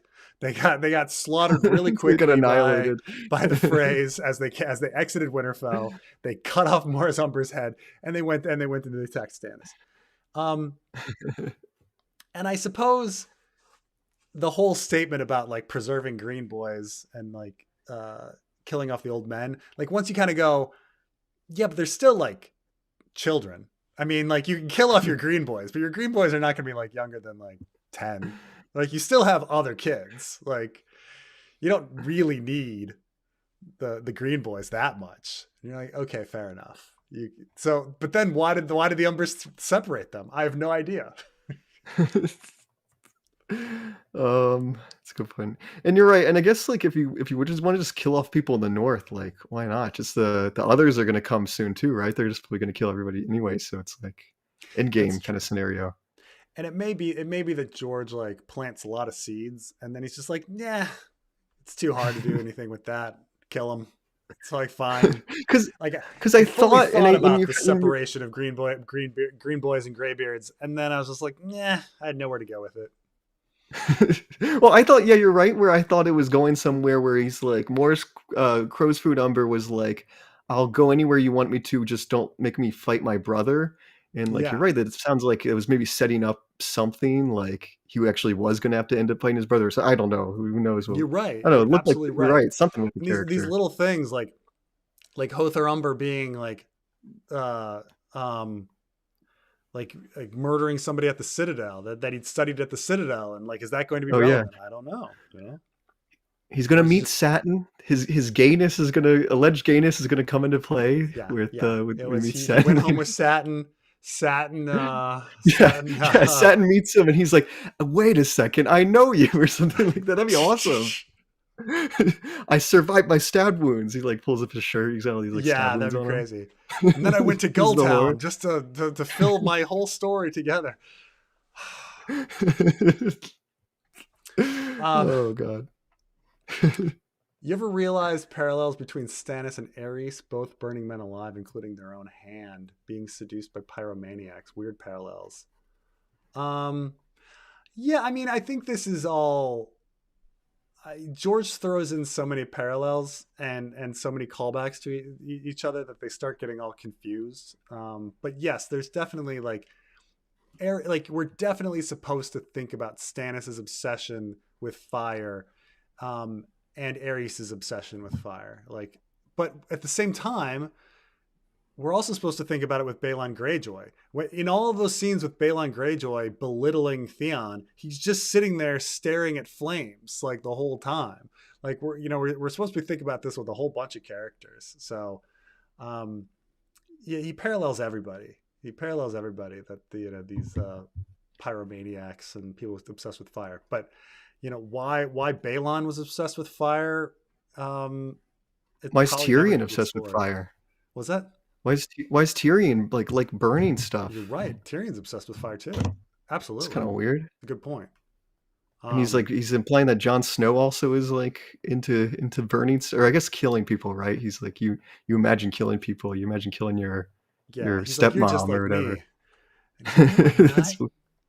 Yeah, you are. Oh, I wanted to bring something up. I was watching a documentary and I don't know, I think of this is really random, I'll be quick, but I think of like how in A Song of Ice and Fire, you think of like how George writes highly like determined characters that like are in for the long con, Mm. like Varis, like where Oh he's yeah, like yeah. Like, been moonlighting as Rugen for what, like 10 years? How long has it been? 15 years, oh, I maybe mean, it's longer? insane. It's insane. I mean, putting on the Vari's character voice, pretending to be Rugen for years, just like, oh my god, no one would do that. I was But okay. So I was watching a documentary about like a diamond heist. Have you ever heard of like the Antwerp diamond heist? no. And I was learning about how they did it. It was like the biggest diamond heist in history where they kind of like the lead guy got caught, but they basically got away with it because they never found the diamonds. They were lost in the black market diamond network or whatever. It's hundreds of millions of dollars or something crazy like that. And I was learning how the group of guys did it, and they had one guy be the like plant. So like the diamond vault was in a building where people did business with diamonds in Antwerp, and he was a legitimate like jeweler. And he's like, I'm gonna be the front man and set up a jeweling office in this place so I can use their vault. And he did that. He got an office, and he basically worked in that office and didn't do any work. Like he went to work 5 days a week or whatever, clocked in, went to his office and sat up there for like 6 hours every day and did nothing. He didn't make a single sale. He didn't do any amount of work, but he did it. He went down to the vault and would like occasionally, like once a week, would have like a secret camera in his like little man purse and like walk around and like get the layout of the vault. Like he would get the dimensions and what stuff they were using, what was the security equipment. And he did that for 2 years. And I was like, that's like in A Song of Ice and Fire character where like you have that much determination for the heist, like you Yeah. have this long con where you have an office and you're showing up to work, you're living there for 2 years straight, and you don't do any actual work except like planning the heist. And I was like, that's like Varis. I was like watching. I was like, that's like Varis. I'm still like assigning this entire But brain. it's a little different. And I think the big thing. So I also read about there's a case where a woman was married to a man, and he told her that in the war he had some shrapnel in his crotch region, and that he can't have kids and he can't like perform his manly duties with her, and that he can like occasionally perform oral sex on her, but like if they get married, like they're not going to have a traditional family. But she was like, it's okay, you know, I love you. And so she lived like a full life with this guy, and then when he died, they're like, yeah, no, actually your husband you know, had a vagina. And she's like, what? Like, you know, like now, but the thing is, even in this case, like this person is putting in a lot of work, like decades of work, but they're getting something out of it. They're getting something like very better, like day to day. They're getting something out of it. They're getting day to day companionship and affection and a relationship. And this guy with the diamond heist, he's for the most part, he's getting his salary, and he's probably just reading a book up there or whatever. doing whatever. Yeah. The thing with Varis is doing something very like day to day, very difficult and annoying. Like, right? Like he's got two jobs. To that cell and like pretending to be Rugen all day, and then he's pretending to be Varis all day, like doing the perfume and getting made up and putting on the voice. Like, when does he sleep? When does he sleep? And you're right, the makeup, and you're right, you have to keep track of both those lives. You're right that it is like a different situation. It's like, it's true. Like, I admit the diamond heist and the marriage thing are like, they're amazing because they're a long haul thing. It's true that they're amazing, but they're not like day to day annoying and horrible. like, oh, it's not even that. I'm sorry, Rugen, Varis, and crawling around in the fucking walls, spying on everybody like a fucking rat, right? Like, it's bad shit. Oh man. And for a plan that seems like really, really half-baked, like the more we learn about Illyrio and Varys' plan, it's like anything could have gone wrong. Like young Griff could have like fucking just got hit by an oar and drowned in the Rhoyne and just died. Like, and then their plans are done. Like this is the Middle Ages. He could have just gotten like a flu. You know, like you're doing all of this. Like, okay, you're like, okay, you know who seems like a stable dude that I should put as caretaker of my entire future? That John Connington. Like, he seems like real fucking stable guy. Raise this kid on a pole boat for years while I'm crawling around in the goddamn walls, pretending to be castrated and moonlighting as Rugen the jailer. Like, oh my God, the dedication of Varis. Are the Valerians poor as punishment for siding with Ares? We just don't know. Like, we don't know like what happens to the Valerians. I think the assumption is that the Valerians only got rich with Corlys and then lost all their wealth in the dance. And after that, it was just slow downhill from there. However, the lack of intermarrying with the Targaryens ending at that point is what's weird. Like, why wouldn't they continue to marry into the Valerians and, you know, if they're blood of the dragon and all of that. So I don't know if it's like that significant that they're poor in the contemporary story, but I think it's weird that they're no longer intermarrying with the Targaryens. Yeah. But what are the other houses that are like Valyrian? Like, is it Celtigar? Like, Celtigar is a Valyrian Celtigar house? is about it. Yeah, I think it's just Celtigar, Velaryon, and Targaryen. Targaryen. Can't think of any others. I mean, there's not another unless I mean, even if you're trying to think of like House Massey or something. No, First Men Order, Origin or something. But yeah, they stop. Let me see if I'm looking at this chart. They do a. That's Alan Valerian, like Alan of Hull, but that's directly after the dance. Yeah, I'm interested to see who they marry with. They do Eris. They do Dane. I guess Dane might be Valerian, right? They have like the weird white hair, silver hair. Even though they're, they claim that they're much older. And then they do a Hightower, right? They do. They certainly have the look, or at least Ariane Martell thinks they have the look. So yeah. Is planned to resolve all of Euron in the fanfic? Are you not planning to develop the White Walker plot past the wall? I was thinking Jon needs to return before Dream. I think the Euron is going to be a problem for a while. But the White Walker plot, I think definitely the White Walkers in the fanfic version are going to be past the wall before the end of the Winds of Winter. I'm not sure how they're going to be past the wall.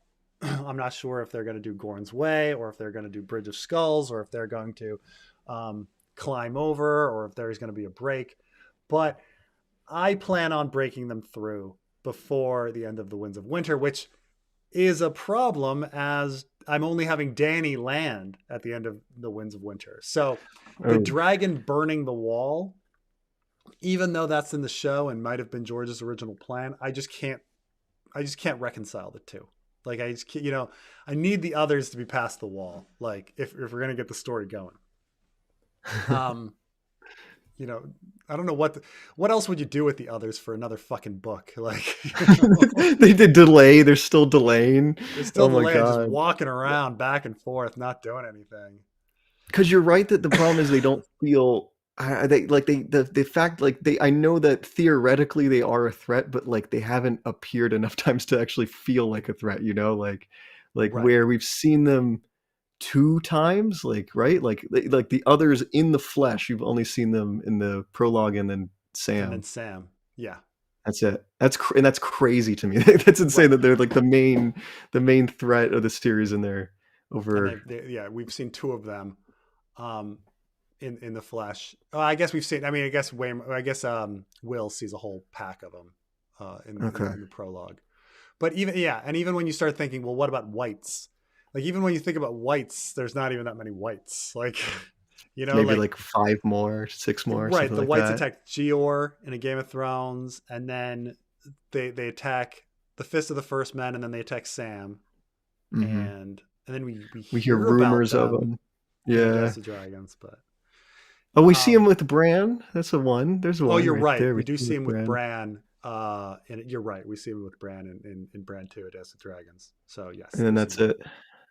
That's crazy, because we don't even really know what the White Walkers look like, which is another problem too. Like I know he's intentionally kept it vague. Yeah, like what they actually look like. Wants to show it to people. Like the mystery is the thing. But yeah, it's just so I don't think I could, pull off dragon coming through the wall. So, and then after that, then it'll be like White Walkers have their slow little march. Like if it took them freaking forever to deal with what's going on up there. Above the wall. Yeah, we should figure out what the White Walkers are doing. Like, why are they taking so long? Like, it's taken years. Like, it's taken how many years has the story been going on since the prologue? Like, you're right. 4? I mean, at least 3. Waymar Royce, like that they say that might happen actually like a year before. No, that can't happen that much because Garrett takes time. So. That's 298, so it's been 2 years.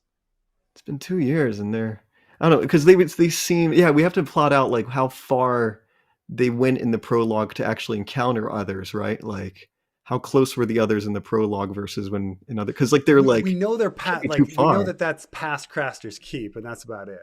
Okay. But Craster's Keep is actually fairly close to the wall. So yeah. Yeah, like they're like I want to know what's going on with their story. What the day with the White Walkers are. They're like they're having their own problems. They're actually having like their Yeah, own War of and the why Five would they go Kings. all the way to Hardhome? But maybe they can spread out. Maybe they're not all in one place together. Hmm. Um, it's ridiculous map north of the wall. Yeah, like I'm trying. Yeah, because I never thought about this. Like, what are the White Walkers actually doing? Um, Right. Does George know? You know. But okay, we've got. So there's this idea. Like okay, I think that's Craster's Keep. This little dot here. hmm. I'm making sure. Let me open it up. I see. I think it's labeled. I think I can Yeah, see that's it. Craster's Keep. And Yeah. then then we see. So there's Craster's Keep. There's Fist of the First Men. So we know that they're encountered somewhere past Craster's Keep, and then they and so then they're encountered. That's not that far from the Fist of the First Men, and where like Sam encounters them. Mm. And then I guess he flees Craster's Keep and runs into some whites. So, you know, they're all kind of in this area, but then they're all of a sudden at fucking Hardhome. And Hardhome is fucking nowhere near anything. Hardhome. Like, why would anyone go up to Hardhome? Like, what are they doing? What are they fucking doing up there? They need to get the anti-dragon horn or something. They're looking for the anti-dragon horn. They're like, I don't know what they're doing. I'm like trying to, because you're right. There's a lot Like of things what? that where you just like you kind of ask, like, there's this mystery of why did Stannis gather all of the wildlings in the Frostfangs? Like, what Oh was he yeah, doing? yeah, Like, yeah, yeah. this is this like desolate area. Okay. And he's like, okay, so these are the trees. So the wildling population is all living in here. And then he's like, let's gather all of our armies over in the Frostfangs. Well, why? And people are like, It's well, good maybe it's territory. because there's no werewolves watching him. And you're like, okay. Do we have it? Like, is that gone anywhere? Is there any other reason why he would gather everybody over in the Frostfangs?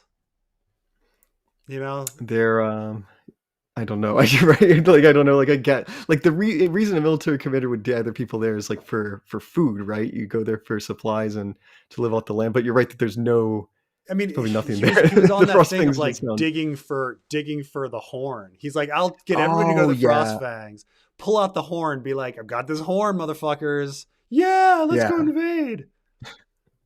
yeah. Maybe they were looking for the horn. Maybe that's why they were there. I But guess. And then the horn was but the useless. White Walkers, I just have no clue what they're up to. All No the way up, all clue. the way up to Hardhome.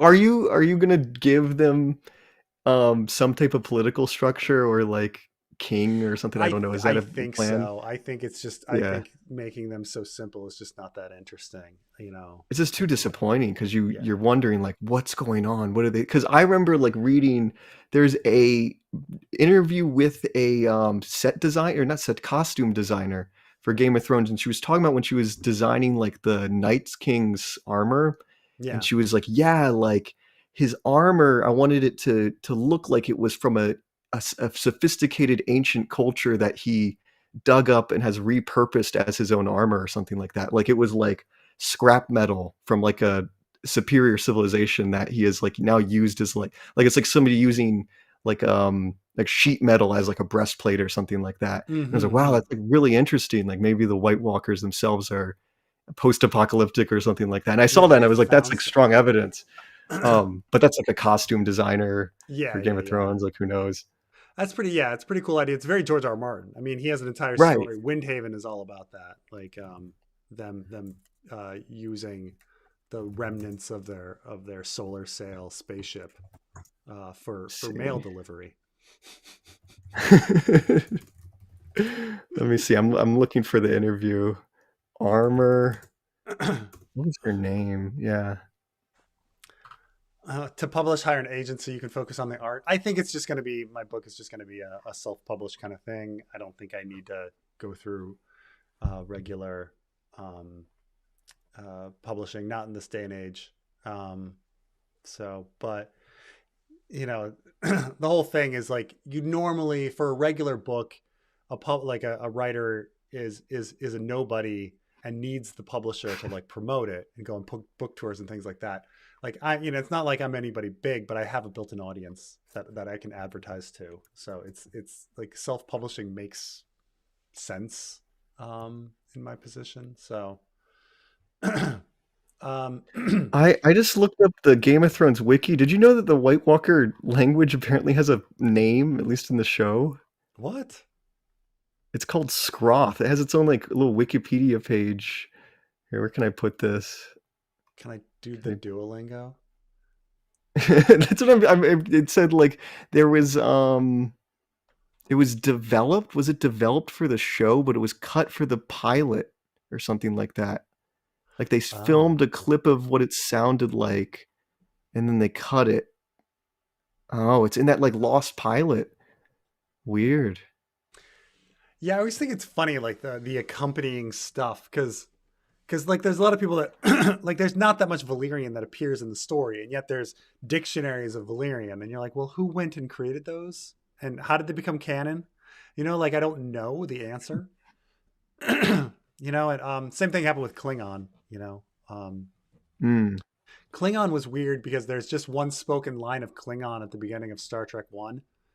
And when they came back and were like, oh, we need to come up with a Klingon language, they're like, okay, but make sure whatever they said in the first line of the first scene of Star Trek One, that makes sense. And you're like, okay. And then they just went from there. And that was like made in gibberish. Asha chapter, is Big Walder wearing the helmet in the shape of the twins? Yes, that's definitely Big Walder. Is Hostin brandishing the head on the spear? Definitely. I mean, there's some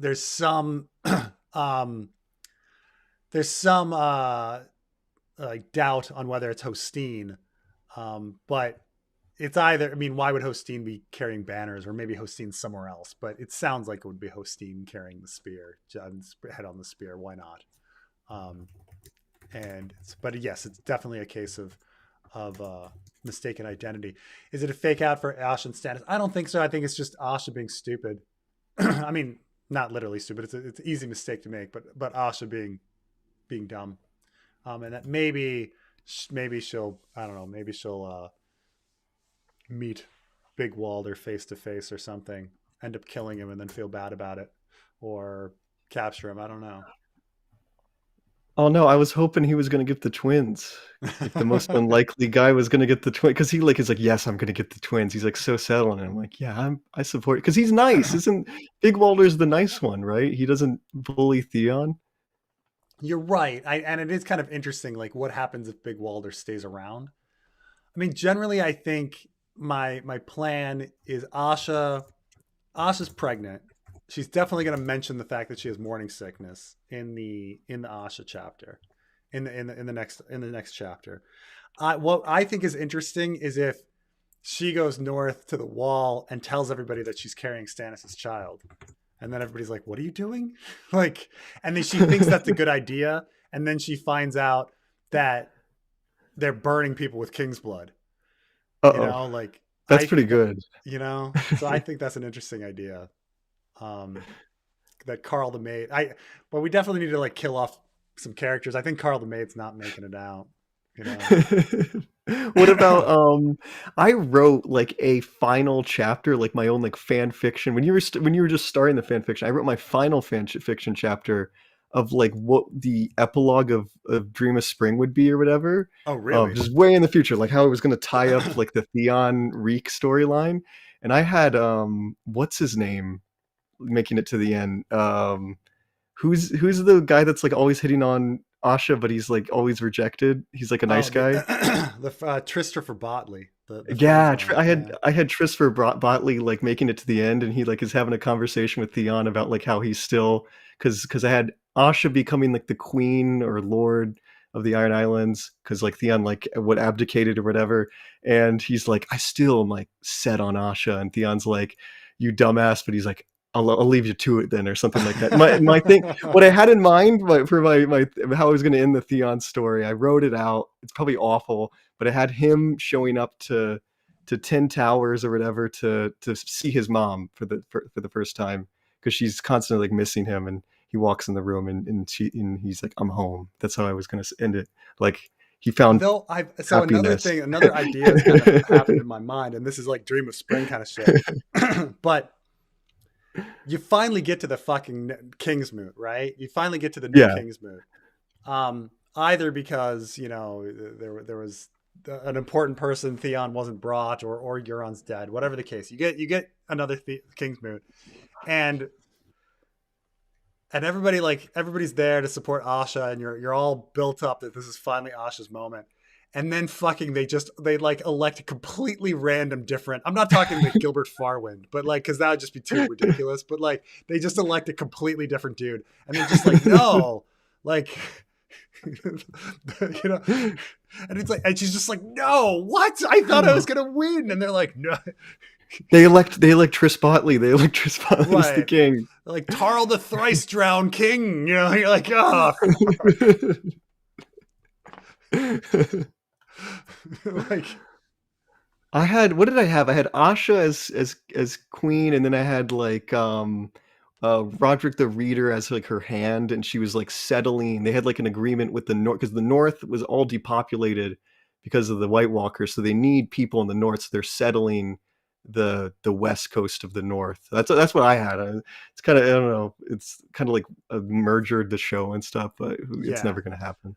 Never happen. Roderick the Reader being like the guy who actually wins would be like the best possible answer, right? Yeah. The best possible. Like she goes, and then people are like talking it out, and they're like, no, Roderick the Reader. And then she's like disappointed, but then she's like, maybe it's better than me. You know, like her realizing that Roderick should really be the leader of the Iron Men is like, and like, you know, her, that might be something. Or like you go in thinking that Asha's gonna like claim, like fight for herself, and then she realizes like that she should immediately tell everybody that Roderick the Reader is like the one that should be elected, and they all vote for Roderick. That would work well, because it would mean that his castle's free for his elder sister. Remember that like was a thing set up where he got the castle, but like his sister was passed over and she resents him for it. So now she gets the castle because he's, I don't know, the lord of the whole Iron Islands or something. I don't know. It's something. Can make it work. This is never going to happen. When we get to that in the year 2035, we've got a great ending for the Ironborn.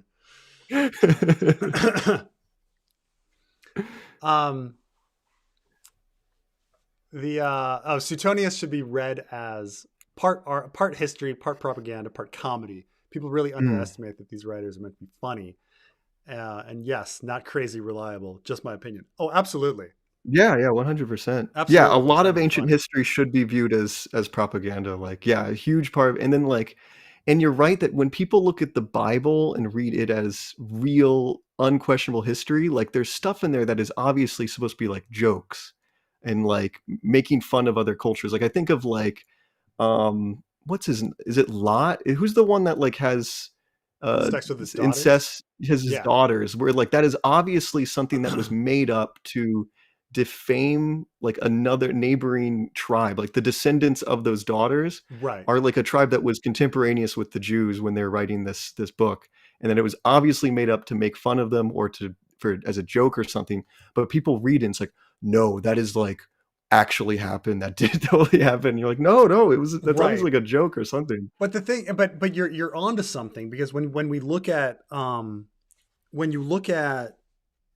people say offensive and derogatory stuff, like there is that joke time, and then there's the people that go a step beyond, and they're like, no, like that's not a joke, you know, like you know, say you have some dude who like decides to be offensive and crazy and is like, oh, all minorities are monkeys, and like people laugh because it's so offensive to say something like that. And then there's like the next step that are like, well, he's saying it as a joke, but it's not really a joke. It's like, no. And then there's the guys who are just like, no, they are, you know? Yeah. And that's Yeah. even just at the time. But yeah, to just have it be like a few generations later and be like, no, that's just freaking literal truth. Or when the reference is lost, like, and people don't even remember what it's about anymore. There was a video that came up in my stream on like references in The Office that like don't make much sense anymore. Oh, it's like the Sumerian dog bar joke where like yeah, whatever that was referring to is just like gone. completely Like gone. what the fuck? There's like a scene in The Office where they're going around like doing Lazy Sunday, but it's like lazy, but it's about Scranton. And you're like, okay, but Lazy Sunday has like been removed and is now gone from the zeitgeist. So if you're like watching The Office in a rerun, you don't know what Dwight and Michael are doing. They're just like dressed up, like singing about Scranton. And so I'm sure there's like a million things like that where you say, oh, like, you know, Nero played the lyre while Rome burned. Like, well, is it just that, like, are you saying that metaphorically? Like, he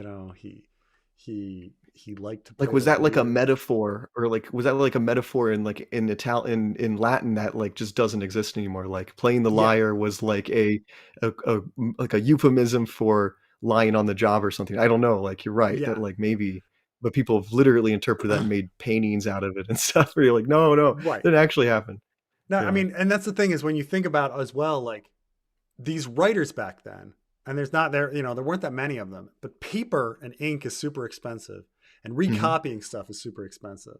So it's not like people are just like just writing trash, like, you know, and being like reprint it. Like, you know, they're really mulling over these words and trying to make them clever and funny and entertaining and like worth being set down. Yeah, he's definitely going to be making jokes. And there were, and like the thing, especially with ancient, there wasn't anything like ancient publishing that wasn't a thing. Like you wouldn't publish a book, you would only share it. Like I read a paper about this where books in antiquity were only shared with people that you knew. So like there's not a single instance of somebody like writing a letter, can you send me this book, who didn't know, like wasn't like an aristocratic friend of that person already. Right. So like now all of your inside jokes and references, you know, just in the group think of this like club, this clique, like can be in that. You know, I mean, I so sometimes I like think about the Plato Symposium, and how like all the characters in Plato Symposium, when they hear the story about the two Eroses, and they're like, oh yeah, there's, of course, because there's two loves. There's like romantic love and there's man boy love, and you're like. And they're like, okay, in Greek society, it was completely like just, you know, accepted that man boy love was like a thing. And you're like, was it? Or was it just this clique of dudes who are like in their own bubble, like writing this stuff? Because you could pick anything this today, like even something very common, like women getting fake boobs. Okay. Tens of thousands, maybe hundreds of thousands of people, of women have fake boobs, you know, but would you really think that like fake boobs are like something like would you ever say that like getting fake boobs is like a regular everyday thing that women do? No. You know, but it's certainly common, you know? So, or like being part of Scientology. I think somebody mentioned Scientology. Like there's thousands upon thousands of Scientologists. Like, is Scientology normal? You know? I read a poll that 33% of America approves of Trump's comments about Haitians eating dogs and cats. Real, it's like a third. It's like a third of Americans. A third approve. Okay, Jesus. well, 67 disapprove. You know, you're like, I don't, you know. What's normal? But it's really hard to say at this point when like clearly all of these leaders had people that were for and against them, and everything's you know, oh, hard to. We'll never know the truth. Oh, that's very nice. Oh, hey Preston, first time, long time. Posted a question that was way too long for a super chat. Thanks for the work you guys put in. Okay, I'll look here. Hey, Preston, was wondering if you listened to Jon Stewart's latest podcast episode. If so, what were your thoughts? If not, it was a pretty interesting conversation on inflation. With your background in economics and being an auditor, I'm curious what your thoughts on how government spending and different subsidies affect inflation. Thanks for all your content. Um,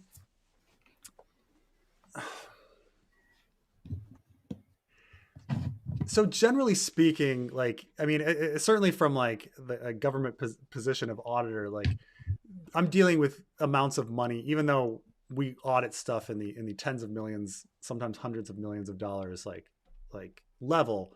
That's way too small when we're talking about like inflation on a national scale. So when we're talking like we might do an audit, and you're real lucky if at the end you find like $3 million cost savings. That's like good find. Oh, you got $3 million cost savings, fantastic.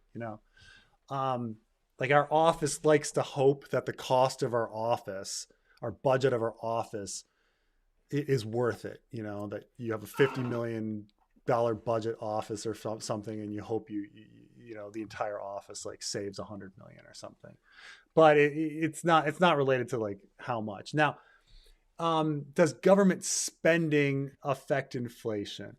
It does, but the but it's in my opinion, it's way small compared to how much money is actually in the the uh, the population.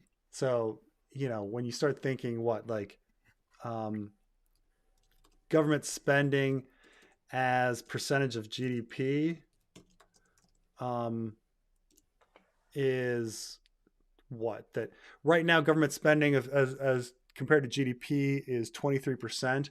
And keep in mind that GDP doesn't actually capture everything. It doesn't capture the black market economy. So you just start thinking like, okay, all drug dealing, all sex work, all like kid mowing your lawn down the street, like the stuff that's not reported on taxes, like all of that black market stuff.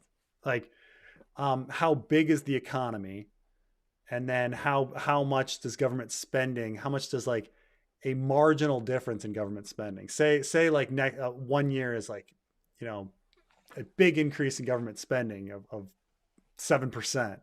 7% of the 23% of the which is actually probably only 13% or something compared to the actual size of the economy.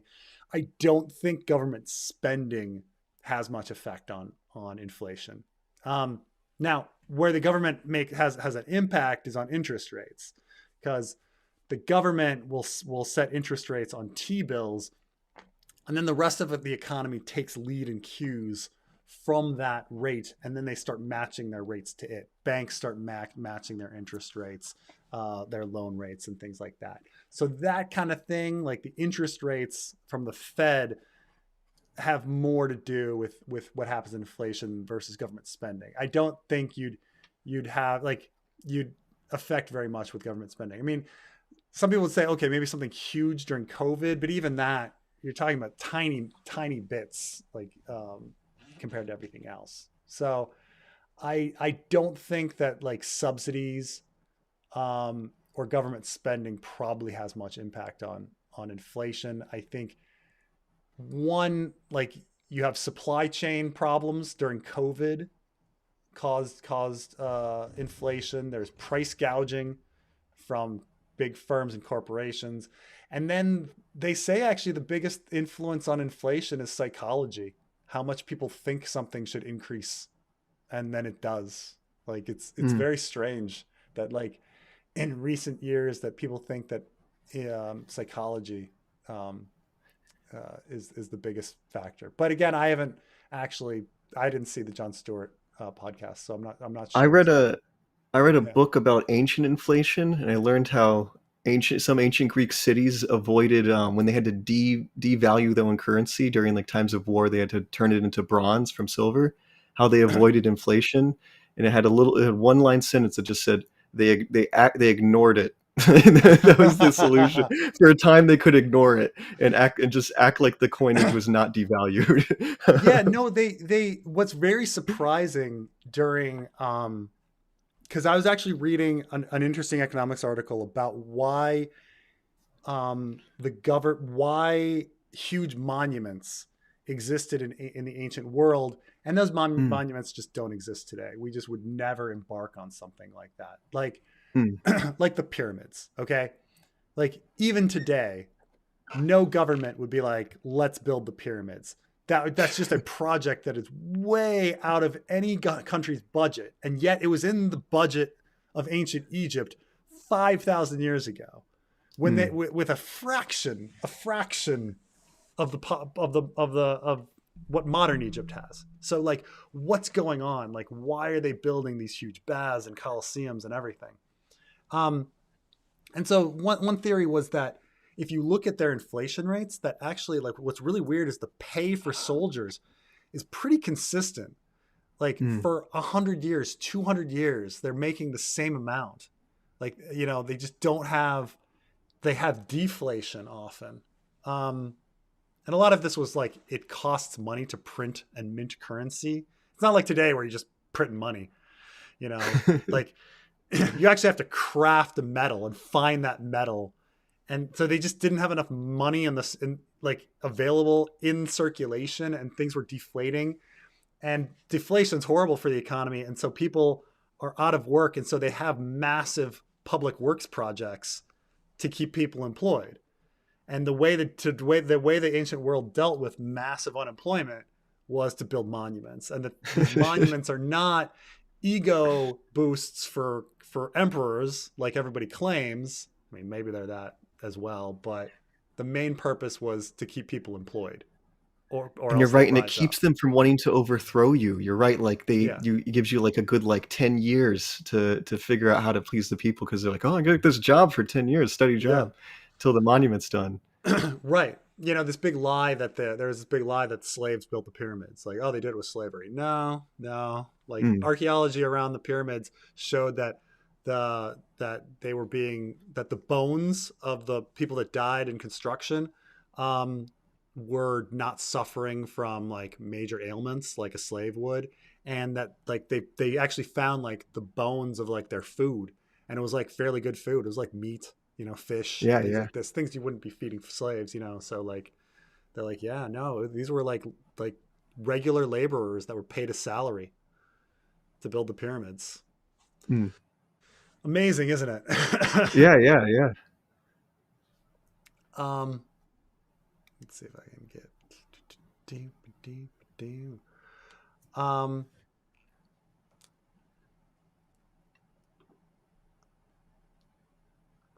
my biggest gripe with House of the Dragon casting is Alan.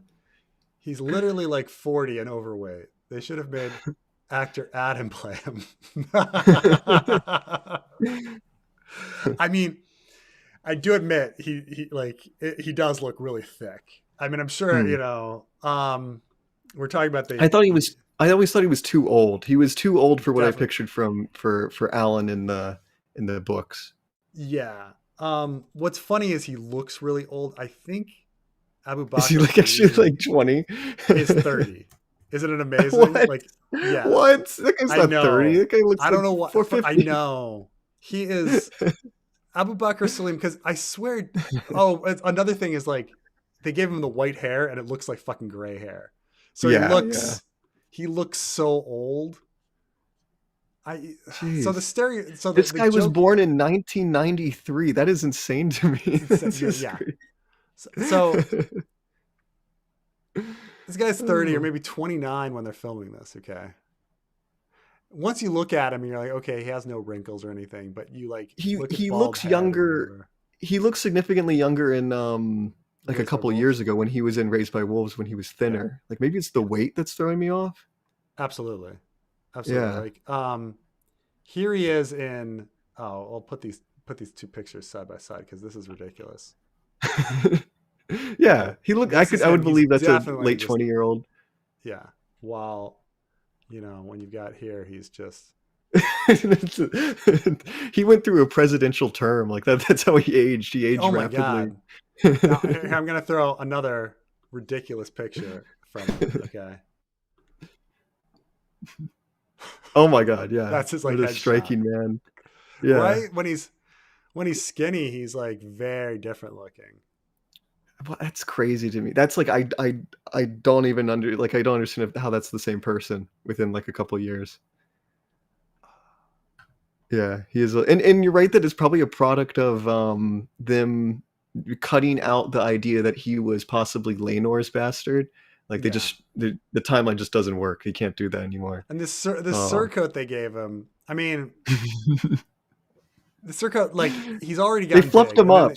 they Yeah. put that, and then flares out at the end, making it look like he's got like big belly. Oh my god. He looks heavier than Illyrio in like the pilot, the Game of Thrones episode.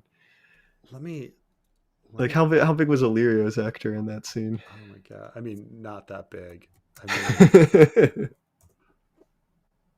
mean, yeah, they look like weight. They look right, like the same weight. Illyrio was not fat.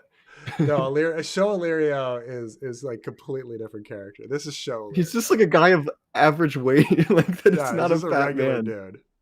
He's a regular dude. There's nothing special about Show Illyrio. But oh my god. Right, but I mean, Vig's table Vig Pet Smart or Pet Smart. I don't pig. But it's it's one of those situations where even though he is young, he doesn't look young. He looks significantly old. Yeah. Which is unusual, you know. They always say the stereotype is the black don't crack. You've heard this? Yes, I've heard this. Yes. So, he doesn't have any wrinkles or anything. No, I think it's just the weight. It's just the weight and maybe the costume. Yeah. Because I always pictured Alan like Adam, how the age of Adam in the show looks like, where he's like 20, like he looks pretty young. Like he's barely out of a teenager. Like these random ones. Who's the hottest couple to fuck? I mean, you have to go with like so two people that are in a relationship. Right. So you can have sex with Gilly, but you have to have sex with Sam at the same time. Right? Do John and Satin count as a couple? Yes, John and Satin. You going books? Yeah.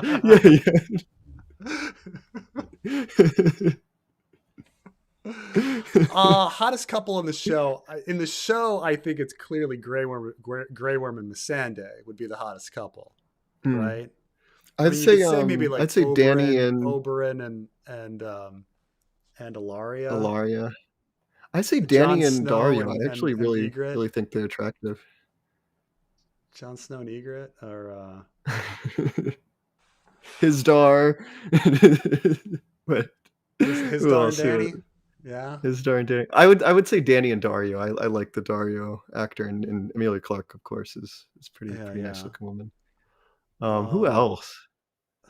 Stannis and Melisandre and Selyse. No, I was saying Selyse. Stannis and Selyse. Yes. Who's the weird looking lady that plays Lysa Arryn? I freaking love that actress whenever I see her and stuff, because she looks so weird. I love Kate Dickie. She's got such a funny, weird face, and with her like nostrils that like flare out. I love Kate Dickie. She's incredible. I'll see her and stuff randomly. Catelyn, you know. Robin. Oh well, maybe they're underage, or how old are they in the show? I'm trying to think. Am I going to get canceled for this? Their actors are obviously old enough.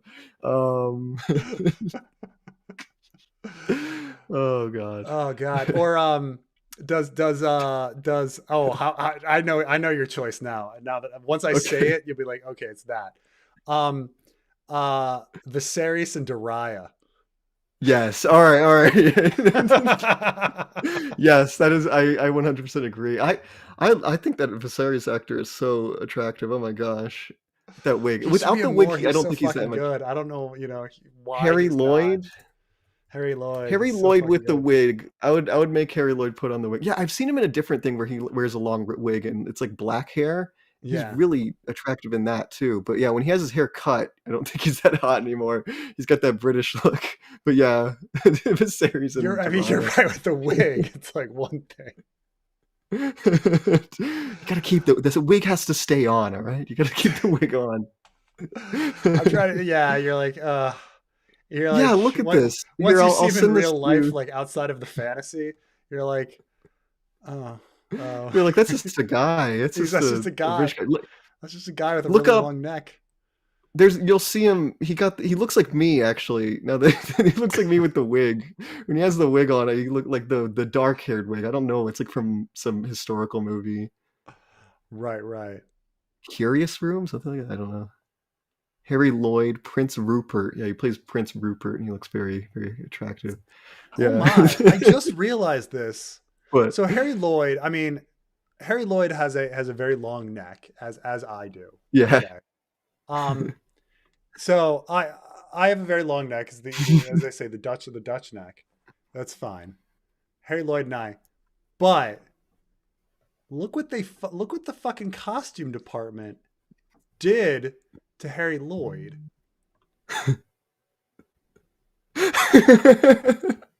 Right? Do you ever notice that? That's not a real photo. I've never noticed that. That his. No, it's all of them. It's every costume. They're like, no, we must hide. We must hide your long Harry Lloyd's neck. And make it look normal. Harry Lloyd's neck needs to be hidden. Harry Lloyd's neck.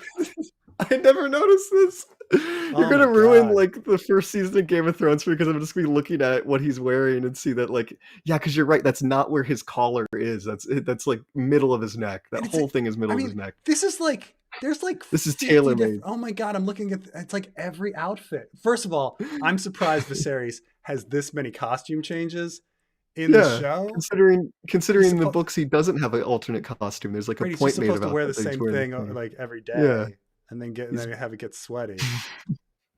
And then this was a note, like the costume department got a note like Harry Lloyd's neck is freaking long. You got to hide this with every single costume.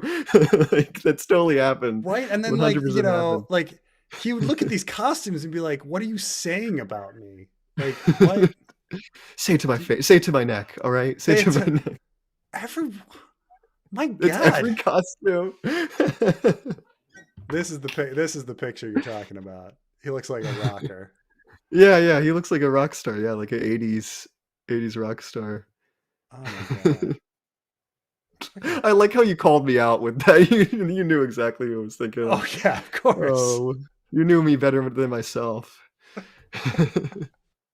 I mean, when they're in the tub, they're saying the dragon. You say the dragon obviously, names. like if it's like a Renly, Loras like situation versus a Harry Lloyd, like I don't know.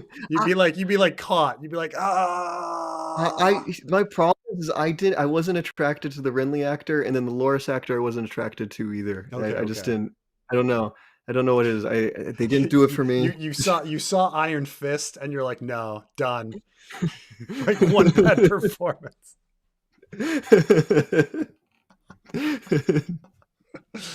What if the White Walkers invade using the Hardhome boats? That's a good idea. Sure. That's a very good idea. Yeah.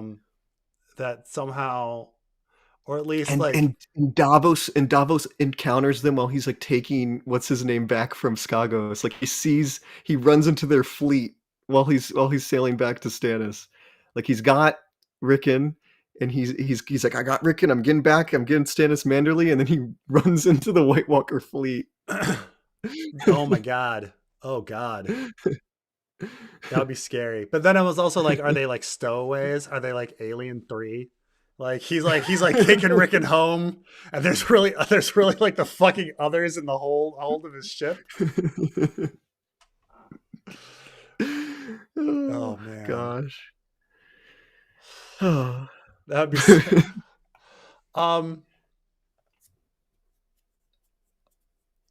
Oh, wasn't here last week. You owed you a couple actuallys. Elric's sword Stonebringer gives him energy when it harvests a soul. Um, yes, yes. I think the whole thing with Elric, yeah, he harvests souls, but the idea is that like the that he's supposed to be getting addicted to it, and he's supposed to be like a drug addict or something. Everybody like mentions that like his that it's supposed to be some sort of heroin aspect of it or something. Um, the I forgot what I state what statement I said about Stormbringer, but yes, I think you he were talking about that like you were talking about like George's magic system and how it's similar to the Elric magic system where it takes something away, like using magic is a loss. It's a net yes, loss. yes, You yes, can't get yeah, anything something from nothing. right. So it harvests other people's soul, but it also seems to like hurt him at the same time. Um, but in truth, I read one of the Elric books and then never made it through the rest. Did you read it? I bought Oh, like a bunch of them, and then I read the first one, and I was like, okay, I get the did you read it? picture. Did you read it because of George R. R. Martin? Like you Yeah, knew that definitely. it was an Right. influence? Okay, yeah, Yeah. yeah, yeah, yeah.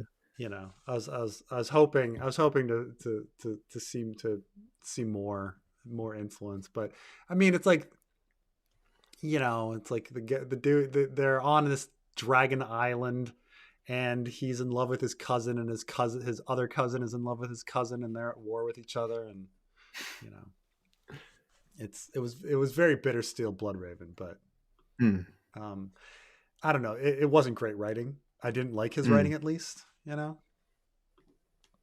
I think it was all about the ideas, right? Like, this is the first dude doing a fantasy story where it's like heroin addicts, or something. I just love looking at the book, any depiction of Elric, where every depiction of Elric is like really homoerotic for some reason. Like he's always wearing like a like loincloth skirt, and like the artist always makes Oh, him him very wearing. sexualized. Like look up any picture of Elric of Meliborn or whatever his name is, and it'll I be like am. crazy. I, for some reason, am just messing things up here. Here we go. Um, really, they try to, because one thing they He's like don't do anymore is because keep in mind that like when I was a kid, the best selling books were all like romance novels.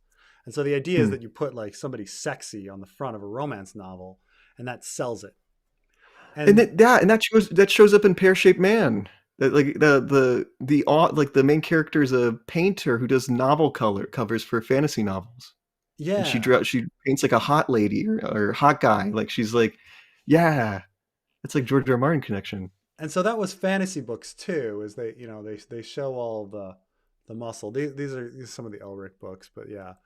The White Wolf, the Weird of the White Wolf, the Stormbringer, Eric of Melbourne. But yeah, he's all like shoving his sword down into stuff. Um, He's got the thighs. He always shows off the thighs. but I'm trying to think like even the Dragonlance stories, and I mean it's the same with comic books too. Like it was just boobs everywhere. But I remember like this was like the cover of one of the Dragonlance books. But like Oh yeah, you got your boobs, you got your muscles, I like that dragon in the background. He's like an just old hanging, man. just hanging. But yeah, we don't. I don't know if we don't really have that anymore, do we? No, like it's kind of frowned. Like you want the George R. R. Martin covers that are like overly simplified, like they're like logo brand logos. You know, like how like they're like being Mm-hmm. like there's just a letter or Because I whatever. mean, Like that's like modern. in the days before porn, people were just more into in the days before free ubiquitous porn. Like people would actually like read stories to get their rocks off. It's just where were we? Um, You're an Elric. I know. Um, Okay. Um, Oh, here we go. It removes the need um, for him to take the normal life sustaining drugs, no cost other than ethical. I see. Dungeons and Dragons started off the back of war game theory nerds. Mechanics are essentially 1-to-1. Oh, interesting. Okay, Hmm. okay. So he's saying, and with Elric, he starts out it's draining from him, and so then he flips it over to draining from other people. I see. I see. Okay. I suppose Stannis could maybe do the same. Yeah, that's what I've always liked about A Song of Ice and Fire, where like, yeah, where like that's why I like the magic system is that it costs something, and then like also just in the general story, like people, like people get their hands chopped off. Brienne gets her face bitten off. Like I don't know, people get actual injuries and stuff, as opposed Yeah, to yeah. other stories where they don't take those risks, you know. Or Tyrion with his nose, like I don't know, they physically take damage and change over the story. I like that. For the Asha chapter, do each of the point of view chapters titled reflect how men in the series view her? Will a Greyjoy drown during the Battle of Ice? No, I mean maybe, but generally speaking, the point of view chapters are how a character views themselves.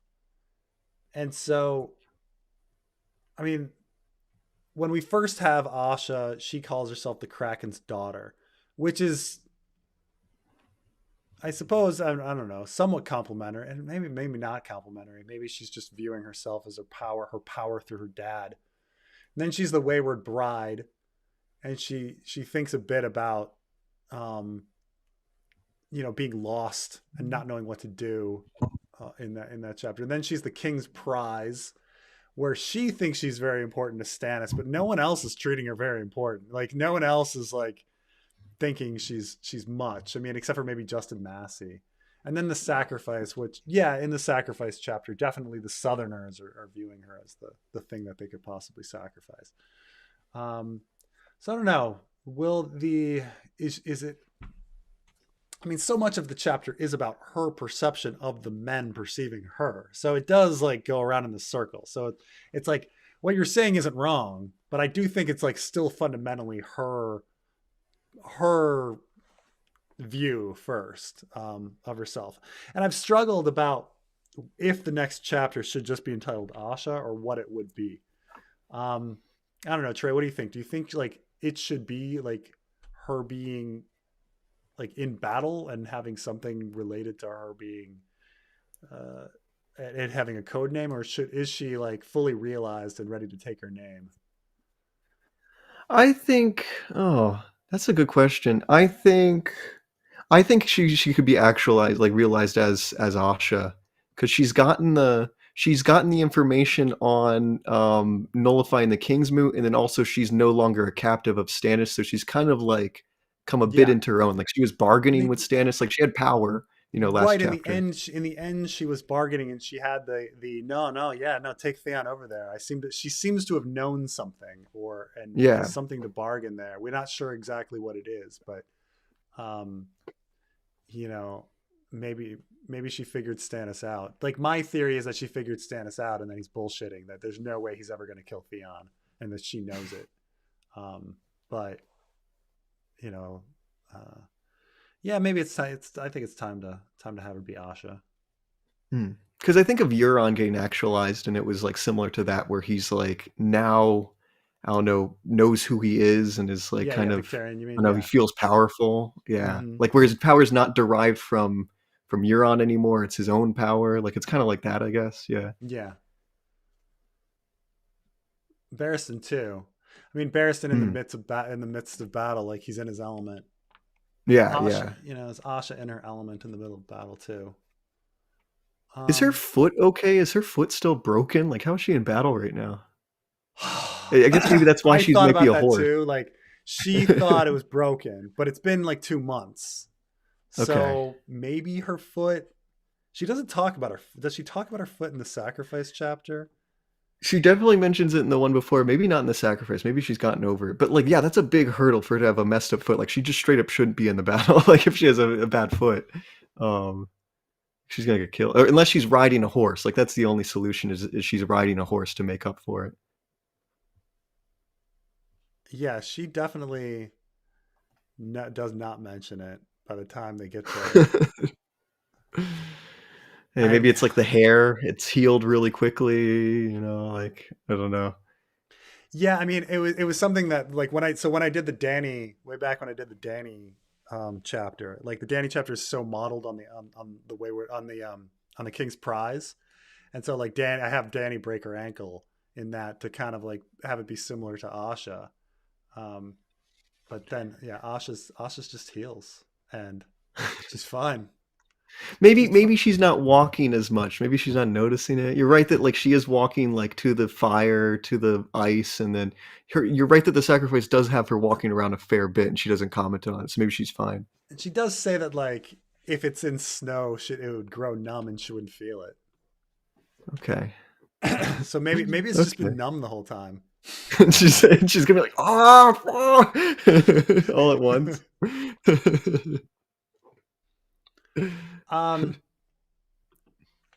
Going forward with the fanfic, will you disregard some of the retcons Fire and Blood made, specifically Kristen Cole's role as the Kingmaker? Yes, retcon it. Question. Yes, do it. Ignore Fire and Blood; it sucks. I mean, not everything can be ignored, but I mean, we'll try to make it all make sense. I kind of feel like Ice and Fire text takes precedence over everything. So like right now, like I'm sorry, Artie's Aaron is the fucking like winged knight. Okay, like I'm not having any like there's no Falcon Knight kind of bullshit kind of stuff. So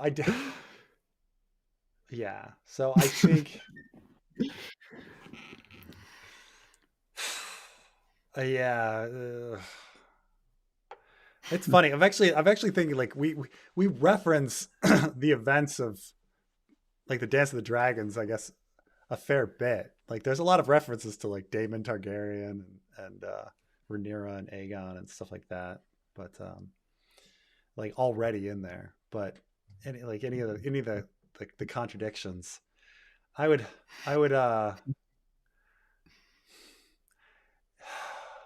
there's no way they can undo. There's no way, like with Kristen Cole specifically, you just gotta have everyone still believing that he's the Kingmaker and that he was like the most significant character in Dance of the Dragons because it's already been established thematically. Like it can't go back on that. No, like, you need to have a scene where Tyrion like debates somebody and is like, well, actually, the Kingbreaker, after the Battle of Fire, he like meets up with Barriston and is able to have a discussion about like, actually, the Kingmaker wasn't actually Kristen Cole. It was 5 people together after over 10 years. That's like fun because he could sit down with Marwyn, Maester Marwyn, at some point, and they could have a discussion about history, and Marwyn being like, "Oh my god, the books I've read, they're ridiculous." Like, yes. Reference the contradictions in Fire and Blood in A Song of Ice and Fire. Like, that like Fire and Blood was a bad book that gave false information, and there's better books out there. Yes. Why would anyone read Archmaester Gildane? Oh my god. Gildane? That guy sucks. And it's so boring. He was just trying to fill out pages towards the end.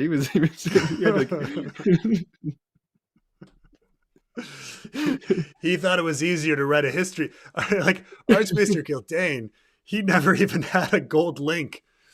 He was supposed to be a botanist, but he felt that writing about trees was too hard, so he wrote history.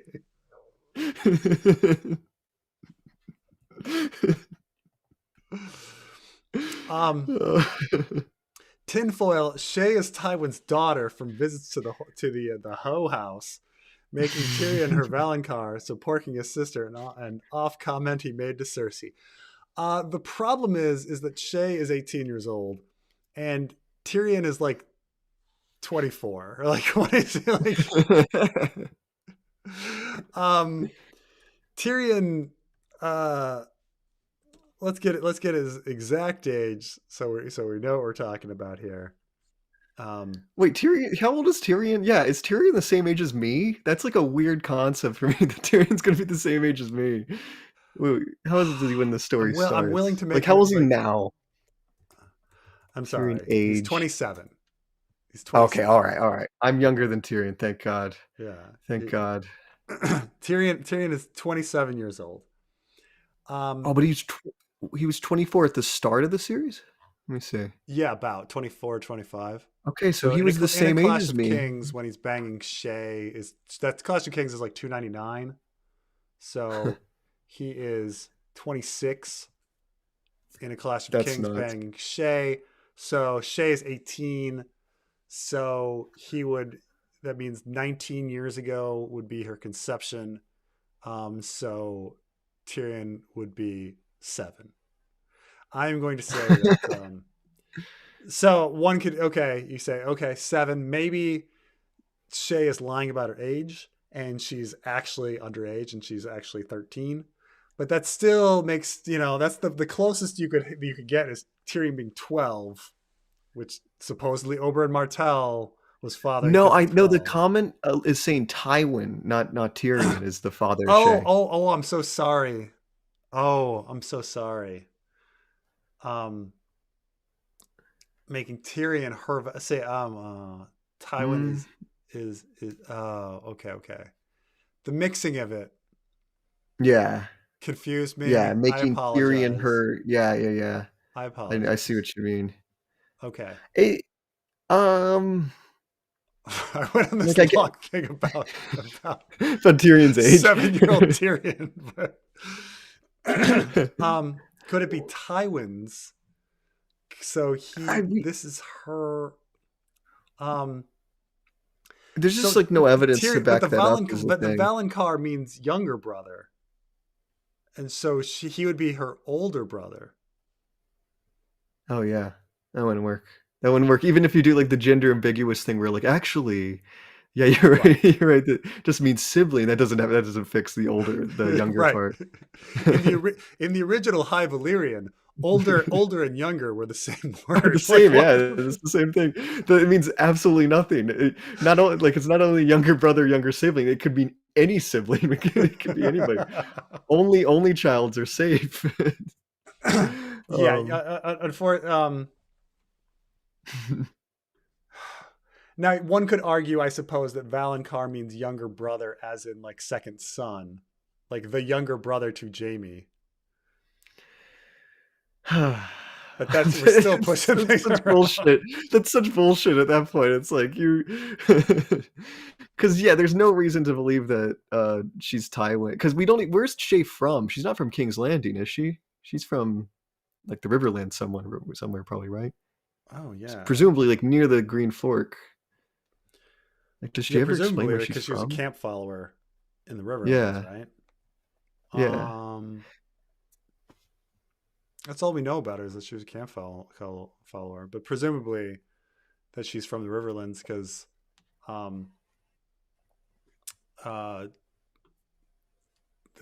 there's no like say she's like no one would be a professional camp follower at this point because war is fairly young in our story.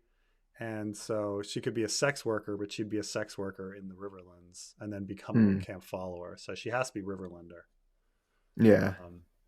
It's like you could say that like, oh, what if Angai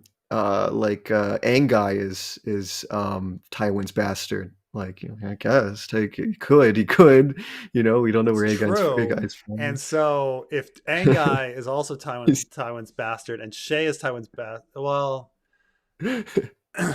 oh wait, actually, you know what kind of makes sense? Aliyaya is because Shataya's brothel, like we know that Tywin was visiting Shataya's brothel because the secret passage is there, right? Aliyaya could be Tywin's bastard. But Angai was also visiting Shataya's brothel.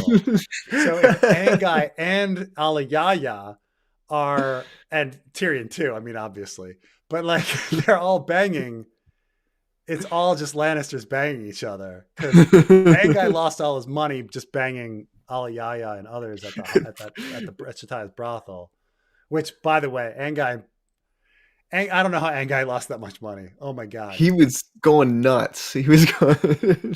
I mean, because he wins just like an ungodly sum of money, doesn't he? Is there like, you're right, is there enough time in the day, In the like in the time story for before in the Angai? story before he's sent out to have that much sex? Like, is there even enough time for him to maximize every second of the day with having sex? Well, okay, here's the Because he thing. gets like thousands of gold dragons. Like, how much does he get? He gets thousands. Okay. He wins 10,000 gold dragons. What? 10,000 golden dragons. Okay. Now keep in mind, okay, an expensive sex worker incident in Old Town, the taking of Rosie's maidenhead, is 1 gold dragon. Is 1. Okay. Yeah. But that's a big moment, taking the maidenhead of somebody. But let's say Shataya's sex workers are just top notch. They are 10 times Rosie Maidenhead sex situation. Okay. Still, that's 1,000. He would need to have 1,000 top notch like incidents for 3 years. And he loses his money. He loses his money until like a week. Within a year. A couple weeks. It is within weeks, but like I'm trying because Angai goes with he's on the trip to the Mummer's Ford, right? Right. Yeah, what is he fucking doing? This is going insane. He said he spent on a nice pair of boots and then like a bath full of wine, which even that, like, no, it's not enough. It's not enough. Like, how much is wine really going to be? Like, even a bath full. Like, he would have to, like, if he hired every single sex worker at Shataya's brothel every single day and was just like in a nonstop orgy with every single member of the brothel, it still just wouldn't be enough time. Like, wait, I like how we're like talking about like how billionaires, like how crazy in a concept of like a billionaire is. We're like, oh yeah, you have so much money, you can't even spend it all. Like, no ability to spend it. Yeah, this is Brewster's Millions. Do you ever see Brewster's Millions? No, what's Brewster's Millions? There is a Richard Pryor movie where the premise of the movie is it's just 80s fun.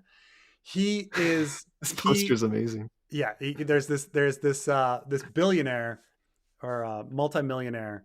He dies and he decides that he hates everybody, and the only person that he ever liked was like Brewster, who I forget if he was a lowly janitor or something, but he really likes Brewster, Richard Pryor's character, and so he gives him an option.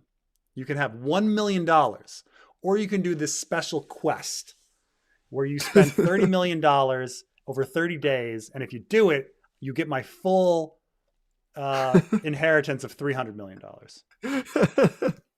Ridiculous, right? So But he's like, you don't just have to spend the money. You have to get rid of the money. Because if you go out and you buy $1 million house, you still have a net worth of $1 million. Right? So he's like, you have to get rid of $30 million in 30 days. Oh my God. He goes for it. And but it's hard because like, it's true. So he's like so the premise is he's just like, he goes to financial advisors and he's like, I want to pay you an incredibly high salary. And they're like, well, let me tell you, we earn 1% of your profits. And he's like, I want no profits. And they're like, we don't function that way, you know? And he's like having parties every day, but he can't spend enough money. And so he starts investing in the stock market, and he's buying high and trying to sell low and all of the stuff, the worst investments. But the problem is you can invest in 1,000 bad investments, and every once in a while, one is going to fucking hit. And so halfway through the movie, he like makes it big and all of his money's back, and he doesn't know what to do. He's trying to waste all his money. And, you know, there's hijinks. He like buys an expensive stamp and mails it and like all sorts of stuff. And then, my God. It's a great movie. And then It's funny. I think a Japanese manga ripped this off. Like there's a manga I really like called JoJo's Bizarre Adventure, and there's a thing where they get $1 million and they have to spend it by the end of the day, and it's like this where like they try to spend it on food because like if they try to just give it away, like a curse comes on them and they like start like dying. So like they have to do it by like legitimate means. Like it has to be an exchange that is Yeah. used up in the day, and it's exactly like that. And it's like impossible to get rid of all that money in that short amount of Yeah. time. In the end, he runs for mayor. Okay. And under the premise, under the don't vote for me, all the candidates suck, none of the above. And Does it's he such a win? successful campaign that everyone votes for him. And like he keeps getting sued for defamation of character. Like he's like saying like the opponents are like doing horrible things or like murdering people, and he gets sued and having like, you know, weird sex adventures, and these are all lies, and they sue him for defamation of character, and he pays them the money, and then he gets out of the courtroom and he's like, yeah, they're still assholes, they should sue me again, I'm not tired. Like, and so it's a really fun movie, and you know, at the end, the villain tricks him because he doesn't want to buy any furniture, he wants to rent it, but they force him to put a $400 deposit in. And so like while he's in the elevator to go collect his money, the guy comes up and he's like, oh yeah, I forgot, you've got your deposit here, you're not broke. And he's like, whoa. Like he has to figure out how to spend $400 in like 3 minutes, and he doesn't know what to do. Oh It's my fun. god.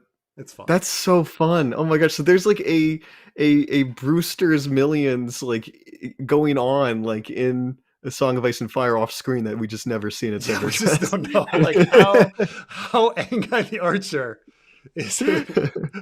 Well, Angai's Dragons should be its own fucking show. How did Angai the Archer lose 10,000 golden dragons in like a fucking month? That the time between the hands He turning. could have he could have And fucking bought Viserys' army with that money. Like he oh my could god. Viserys has been waiting his entire life, and then Angai just falls into his lap and he shits it away like in 2 weeks. Like Also, like, I mean, Shaya pulling in that much money. What is she doing? yeah, what's she doing? Where's that money? Where'd she put that money? It's obviously not going anywhere, really. Oh my god. Hey Preston, since Maelor didn't really cause the riots anyway in Fire and Blood, could you see them switching things up and having Dreamfire's death in the riots lead to Helena's suicide? Thanks. That's a really good idea. That's a really good idea to just have Helena's suicide be from Dreamfire's death. It's such a good idea. I don't think they're gonna do it. But it's because, well, one thing is they haven't seeded her connection to Dreamfire, but so it's too bad. Like had they had her being like, "I love you," and then the thing gets killed, and then she commits suicide over it. That's a good idea. What do I think will cause her suicide? I think that it's going to be just a vision, like sends her over the edge. Like either the vision simply tells her to do it, or a vision makes her super depressed or something, or something. But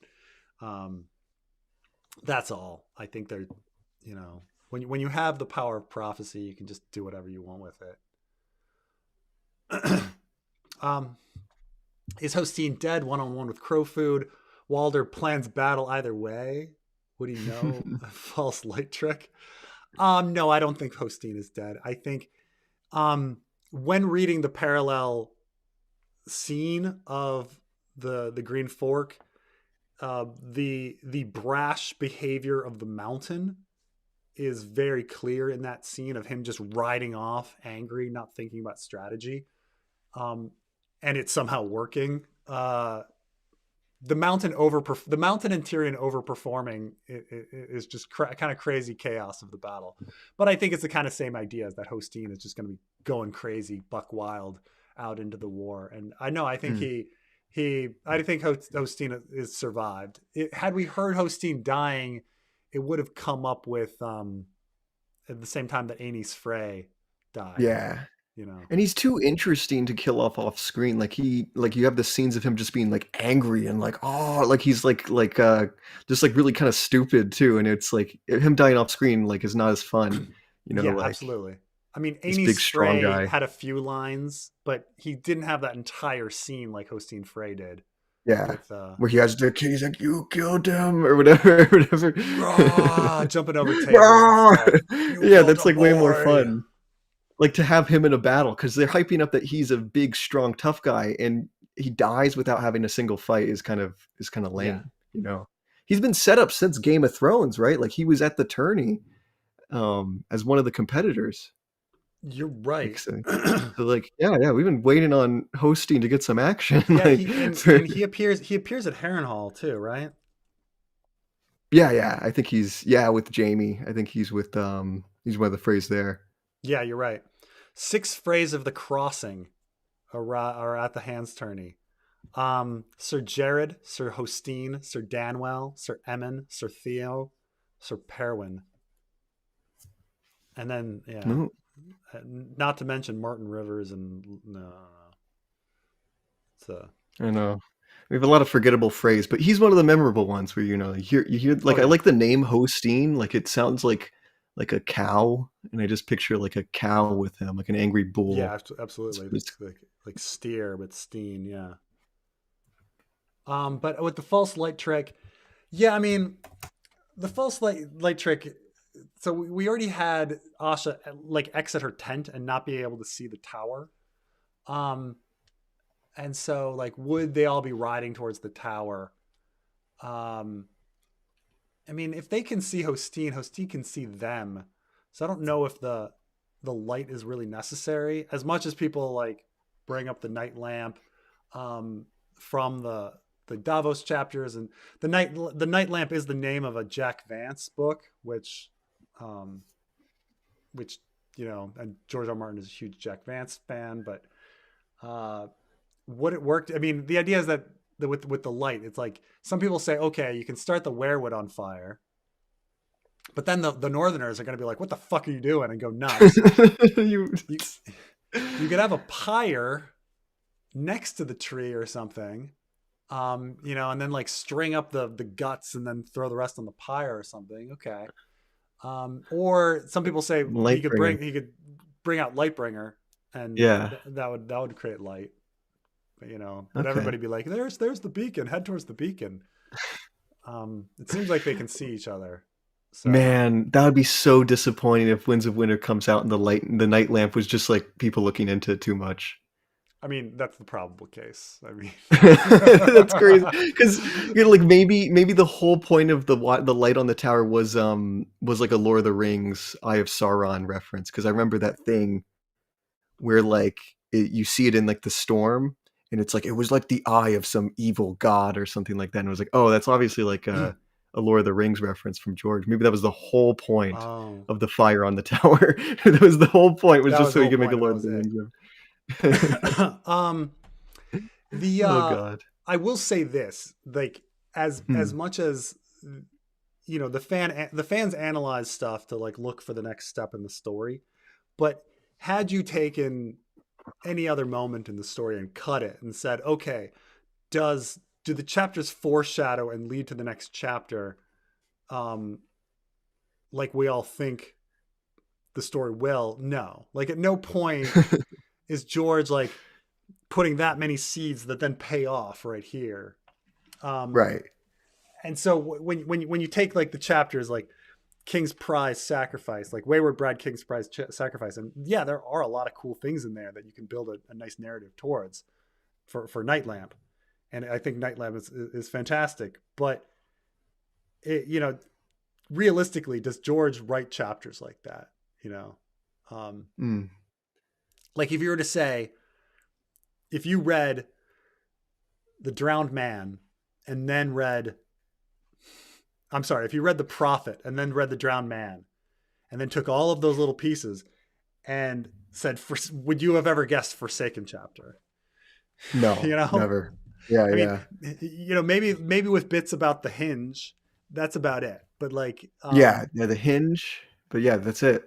if you read There was all the Elaine story, her coming down the mountain, would you have guessed the winged knights winged turning. knights? You're like, what? This was never brought up before. Never brought it. It's out of fucking nowhere. It doesn't really even make much sense. Like out of fucking nowhere. Yeah. So it's not really the way George writes, like to have all of these seeds but it's nice that they're there. So to have everything so perfectly come together like that. Like even think of like Tyrion, like in the Green Fork or the Battle of the Blackwater and all these, like, did that many events like lead up to everything,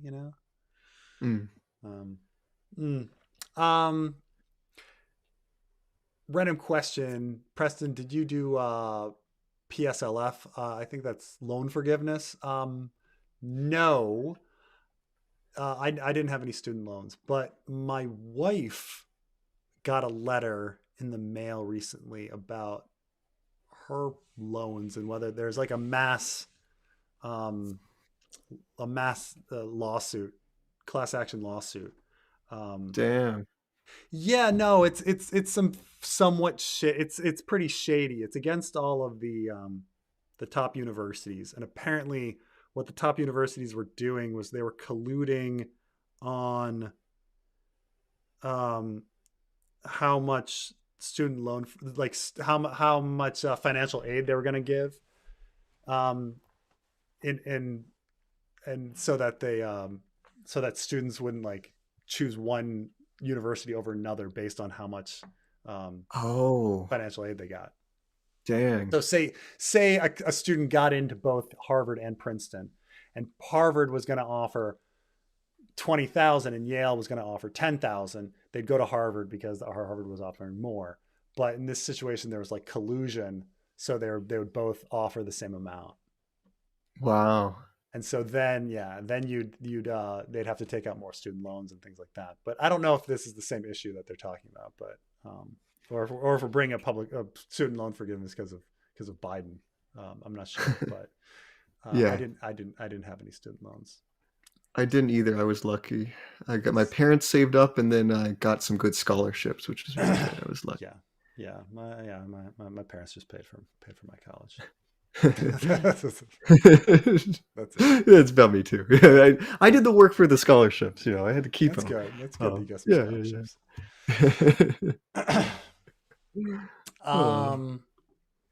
What if Alicent is Sarah's bastard? How do you know Jace actually had dark hair and fire and blood? False history. What do you think? Where would missed wall theory? Okay, Jace has brown hair they described his hair as being brown in Fire and Blood, right? I think so. Yeah, that sounds right. But how do we actually know? I mean, I guess we don't, only in the sense that like the Maester tells us. Like it'd be weird. I mean, the Maester could be lying about the hair color. Yeah, that's like another thing that I was doing. Thinking about doing a video on is like, how do we know historical figures actually look the way they do? Like you get this with William Shakespeare, where there's not a single depiction of him in life, so we don't actually know what he looked like. You're like right. the famous drawing is made like a hundred years after he died or whatever. Like we don't actually know what he looked like. So I guess that's what they're saying. Yeah. Like, how do we know what Jace looked like? We weren't there. What's funny about the Roman emperors is that we don't necessarily they when they find a bust of an emperor, they don't actually know it's the emperor based on his facial features, but they know it's the various emperor based on his hairstyle. Oh, that based on other busts, like they fairly figured out which hairstyles were hip at various moments in Roman history. And so you can narrow it down. Right. When you pull out a bust with a certain hairstyle, you go, oh, that's, a Julia Claudio. Or based on his fucking hairstyle, right? That's pretty amazing. I mean, I guess I suppose if you combine it with the coinage, maybe like the head on the coin, because some of them look a little distinctive. I don't know. Yeah, I mean, they say like Nero has a thick neck, and they yeah neck stuff, but yeah, you'd have to have like, you know, but not everybody's that distinctive. Like, you know, it's Right. one thing when it's like, oh, I pulled out a coin and it was a U.S. president with like a monocle and a long cigarette. And I'm like, okay, obviously, you know, whatever. But or like Lincoln, you know, like Lincoln has got the beard. But you know, if you really like, if say you pick like, you know, you pick out like somebody's drawing of Jimmy Carter, you're like, well, Jimmy Carter, like Jimmy Carter had a really neutral looking face, right? Like, doesn't really look like anybody. You could rob You a get this with bank and the you'd be like, what did he look like? You gotta smile. You smile. He smiled a lot. He was farming peanuts. I don't. You get this a lot with the philosophers because all the philosophers have the same hairstyle. They have the beard and the hairstyle. So you're like that could be Xenophon, that could be Yeah. Socrates, that could be Plato. Like I have no clue. I have no clue. It could be some guy's uh, uncle. You don't know. it could be just some random bus that was commissioned for somebody's friend. You know, like So maybe yeah, it's not somebody we important. don't really know. I mean, if Fire and Blood is just a history, and then we don't know anything. We don't even know if Jace's hair color is in there. Yeah. um, What's this with Alicent is Sarah's bastard? What does that mean? Like Alicent well, Hightower? yeah, I guess because there's this idea where, you know, there's this weird line in Fire and Blood where Jaehaerys on his deathbed is confusing Alicent for his daughter Sarah. And Oh, this is somewhat significant because if you're uh, desperately searching for reasons why children of Alicent would have Dragon X genes, you're like hoping that the Hightowers have like Valyrian they got the features, silver right? Because hair. we do have Yeah. one silver-haired We have Lady Hightower O'Leary. who, Yeah. yeah, it's Illyri. You have one that looks like Daenerys, Liness, and then you have one that looks like Sarah. Um, so that's the It's desperate such cope. searching for It's like insane Hightowers cope. look like Valyrian evidence over time to say that they're dragon riders. Um, but you know, again, Are you gonna incorporate this in the series where like the high towers that show up in the Sam story, are they gonna have silver hair? I think they Humphrey. should. I think yeah. I think I'm going to give them silver Yes. hair. Yeah, absolutely, Yes. absolutely, silver hair, silver and golden Nice. hair. Yeah, just I mean, in the same sense that like people make weird comments about Darkstar, the same kind of Yeah. thing, you know. Okay. Okay. Nice. Nice. I think yeah, I think that's definitely a way go for it. Yeah, definitely go for that. Why not make it interesting? That's the thing is I do realize that the fanfic has to be bold because George's writing is bold, so it's got to be Right. bold. That's what I was saying. Like keeping Quentin alive is a fucking bold move. And you know what? Hmm. George R. R. Martin's bold. Like he out of fucking nowhere in the fifth book, he threw at Aegon. Okay, like how bold is that? You know. Yeah, that's crazy. um, but the Werewood Mist Wall theory is this like this idea that there's werewoods inside the um the uh the wall or something. Huh. Yeah, I don't know what that means. Well, let me see. When morning comes mistfall, they're talking about that old short story. The mist. Yeah, I've never heard the mist one. I mean, I've heard of people saying that like, oh, werewoods were part of the tree, and that's why the Black Gate has a werewood in it or something. But I don't know. Um, Yeah, I don't know what that means. okay, here we go. I know. I'll let you get your stuff. I keep on interrupting you. Oh no, Your no, super it's chats. fine. It's fine. I mean, it's the it's the I'm always like torn because it's like our conversation is super fun and great and everything. But then I've got like, so it creates great entertainment, but at the same time, I've got like super chats. And so I've got like these two things at once. Like, do I create, so what do I do? What do I do? Do you think the Fed made a wise choice with its rate cut? And in school, I was taught that the Fed chair is the second most important person after the President of the United States. Thoughts?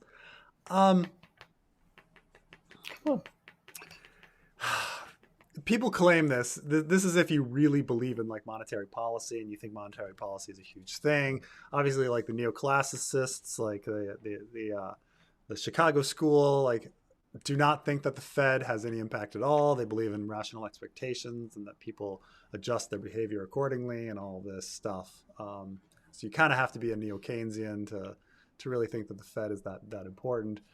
But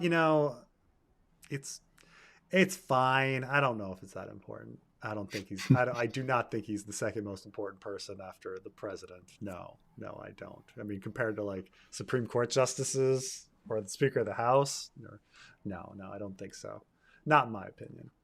But do you think that the Fed was wise to make rate cuts? I mean, sure. I mean, I don't know. These guys have PhD economists that think about this stuff a lot more than we do. I don't think I could possibly have an argument with people that have studied their entire life monetary policy and like who only think about like this one specific issue and have spent like 50 years of their life studying this one fucking issue. And to be like, yeah, I don't know if you should have made that rate cut of 0.25%. Like, it's just like way out of my league. I'm trying to think of like a good analogy on that. I think it's like calling out, like, going in and be like, do you think the brain surgeon was like made the right call when he like cut out this tumor, section, like. He's a fucking brain surgeon. He's the one that's the expert on it. But what were you saying, Trey? I was saying like analogy, like maybe like scientist man, like do you agree with his dating of that soil sample from that excavation? You're like, I don't know. I'm not a soil expert. I mean, that's the thing is on the one hand, there's that. And then on the other hand, like I've also studied enough to know that like also almost all fields are kind of bullshit and it's a lot of guesswork and people kind of don't know what they're doing. So I'm like, I've got these two principles at once. Like one, like this person has dedicated their entire life to this and they probably have a much better idea than me. And on the other hand, it's probably a lot of assumptions and bullshit based on nothing. Like that's probably the case because that's most stuff. Right? Yeah, that's most fields. So what do you do? What do you do in those situations? I don't know.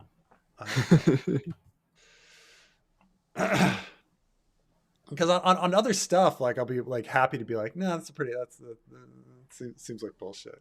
Like we all like insert ourselves at various times.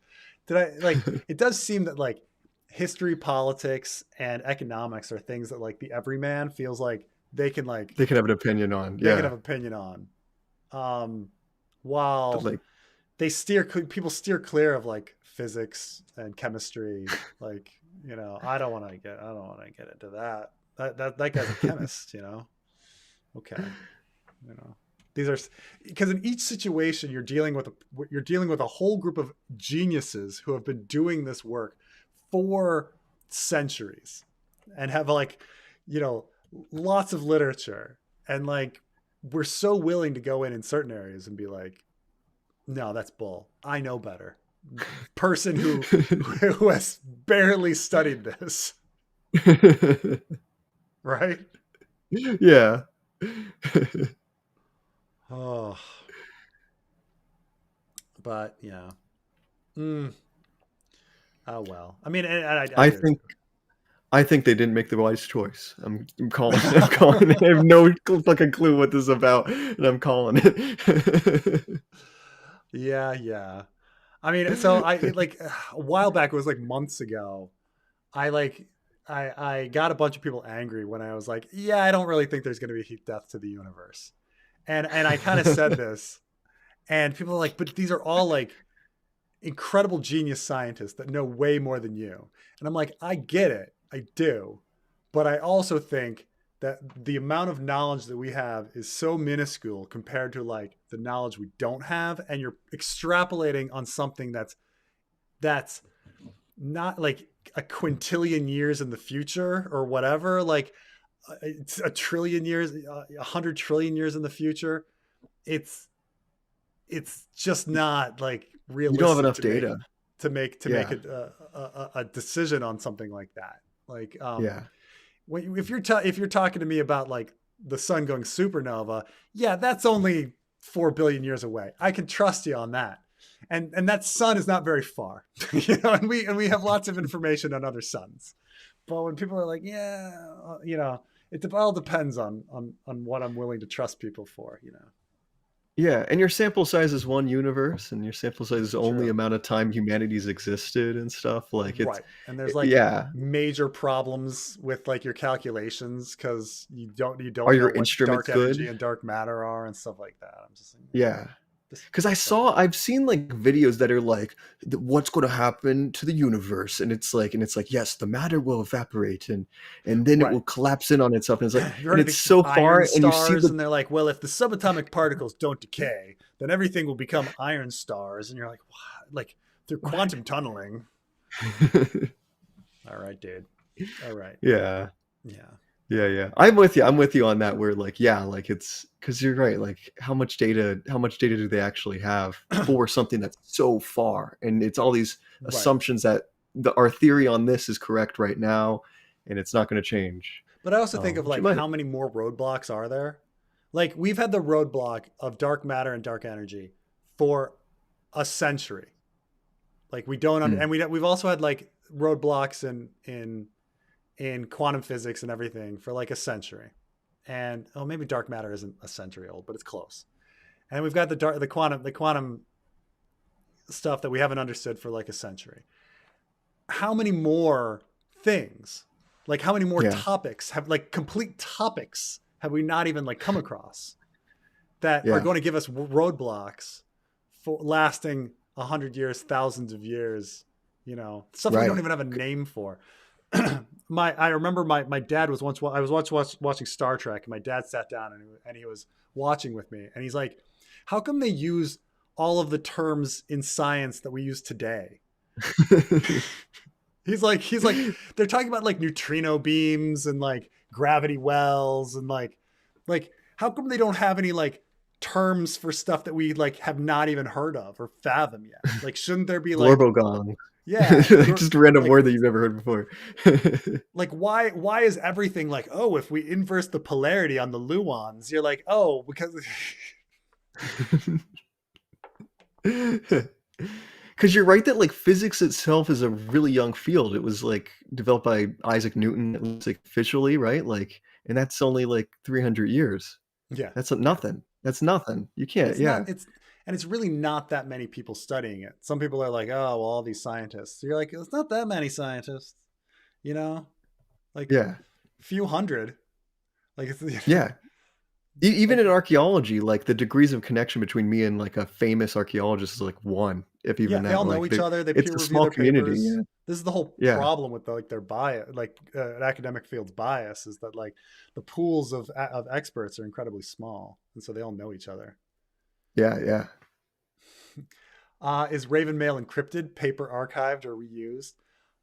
So it's interesting that we do come across Catelyn and Lysa's secret language at the beginning of the story, and then we kind of never hear of it again. And Catelyn like immediately starts telling everybody, starts blabbering to Theon Greyjoy about like this thing that was like encrypted, and then she's like, I can't have anybody know, so I'm going to throw it in the fire. And then she immediately tells Lewin and her husband, and then tells Theon and Rob, and you know, I fucking forgot about the Cat and Lysa secret code. That is just never brought up ever again. Like it only exists in that one scene. That's really crazy. Nice to bring it back. The problem is that both characters are dead. Lady Stoneheart brings it up. Lady Stoneheart, like if somebody gets a book, like this book of gibberish that Lysa had, and then like Littlefinger has this book of gibberish, and he's like, "Don't you think this is hilarious? I saved this book of gibberish," and then somehow that book makes it to Lady Stoneheart. She's like, that's Lysa. That's Lysa's our secret code. But I put a little bit of that in. Lysa was figured out what's wrong with the seasons. She was secretly doing this in her free time. Theory the whole time. Put it in the book of why the seasons are out of. She discovered something on the top of the giant's lance that answered it all. She wrote it down. Her maester Coleman wrote it down, and she translated it here.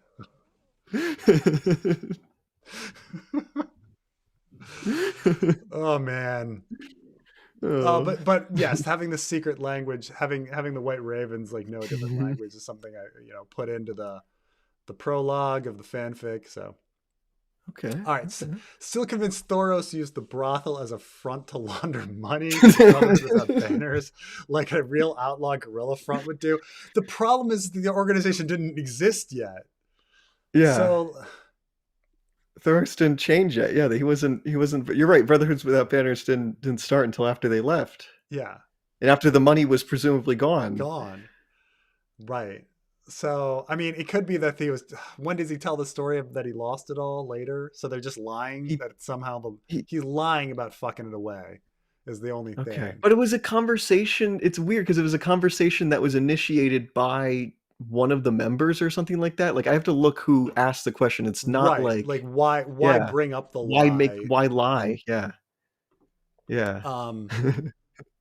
If let me get the exact it's like pissed it all away, didn't you, or something like that is one of the quotes. Pissed it all away.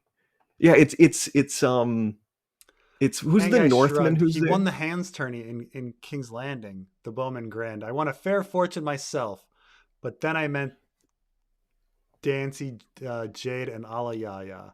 They taught me what roast swan tastes like and how to bathe in arbor wine.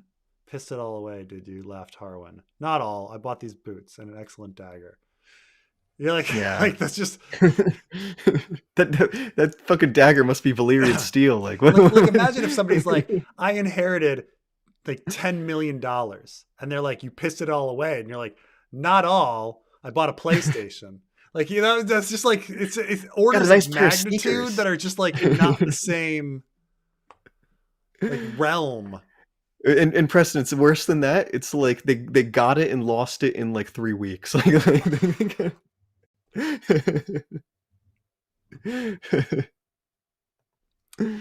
Oh God, George.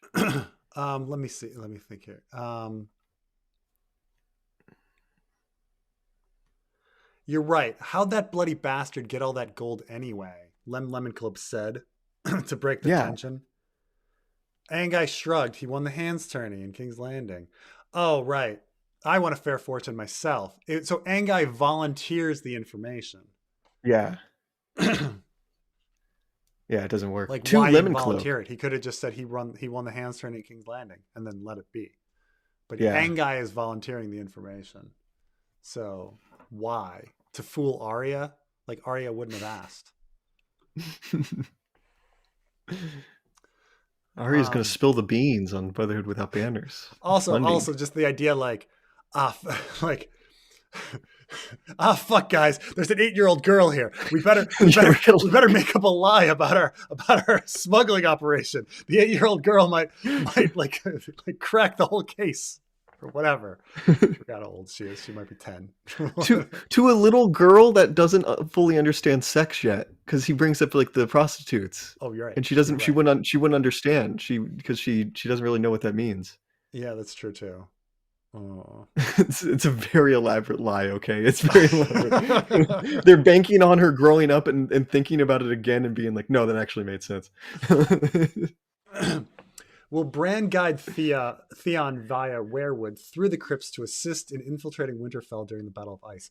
No, here's the thing about I don't believe so, but I believe that if there is a use to Theon, and there's many uses to Theon, Theon is a very valuable character. He is valuable to Asha because he can nullify the Kingsmoot. He is valuable to his mother, who is on the island of Harlaw, and the Harlaws have the Glover hostages, including like the Hornwood bastard and all sorts of stuff. That's all in the Harlaw's possession, so Theon can be ransomed and bargained for that. But I think Theon can be bargained with for Dagmar Cleftjaw, who loves him like a son, to get Torrance Square. Theon has a lot of functions. He's too useful, but I think the way he's most useful in battle is that he knows a secret passage into the Dreadfort.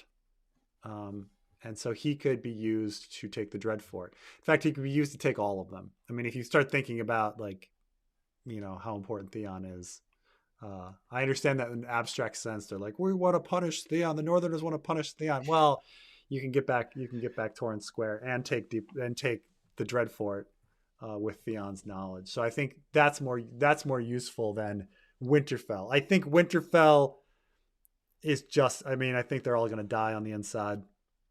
I mean, you don't need to infiltrate it. Like, what's the only reason? The only reason that Stannis was taking it was the message to the north aspect. There was no real reason that he needs Winterfell. Winterfell's it's a hole. I mean, it's everybody's, you know, the roof's about to collapse. They're all about to die. Yeah. It's a symbolic win. But if he has all the other castles, what's the point of it? Does he even need Winterfell? That's the funny thing. It's just like, I don't need Winterfell.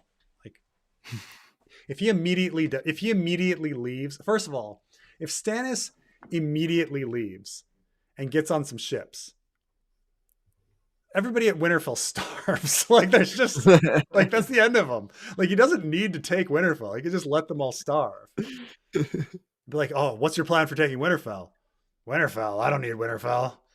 You know, like, let him starve. I love the voice. You know?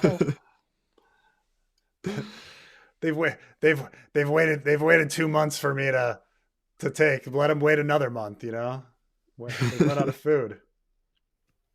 That's the funny way to do it. It's just, yeah. But then how does the Bastard of Bolton deal with things after that? I don't know. Let him starve. Oh. Could Stoneheart be the one to revive Jon after she takes care of the Freys, and that's how the Brotherhood without banners, Brienne and Jaime, end up in the north? She does have Robb's crown, knows his will, and the leftover of ice. So this is the what I call the fanboy wet dream answer to the story. That everybody's on Jon's side and everybody wants to crown him king of the North and the Seven Kingdoms and the fucking whole world, secretly. You know, secretly. Like, everybody's completely, like, the whole world is completely cool with bastards or polygamy or Targaryens or Rhaegar Targaryen, and everybody secretly has a hard on for Jon, including Cat. Like that including Cat, Lady Stoneheart. That's Lady Stoneheart, who is now in a cycle of vengeance and hatred and wants to kill every Frey. Actually also has this secret guilt about being mean to Jon and wants to make him king of the world. And that's why she has this crown. And God, if she could just get north and kiss him and trade her life for his, because that sounds like fucking Cat, especially undead, angry, wrathful Cat. Like, if only that could happen, you know, then we can turn this book into Lord of the Rings, and Aragorn can fucking defeat the Orc army and defeat Sauron. So no, I don't think if Jon Yeah, is I going don't to be either. revived, it's going to be done by Melisandre, like in the show, in some respect. Lady Stoneheart just logistically she can't get to the north. It would take far too long. Like just even think like her walking, like her riding to a ship and taking a ship to Eastwatch and then taking it to Castle Black. I mean, like how long that would take and why she would do it, and like And why, like how how and she's um with Swampy Meg. She's with Swampy Meg in the neck. She goes through the land route. she goes to the land route. Swampy Meg leads her. Swampy Meg and Hallis Mullen like lead her all the way crossing the north. They pass by Stannis. They're like, oh, who's that guy? I don't know. Right.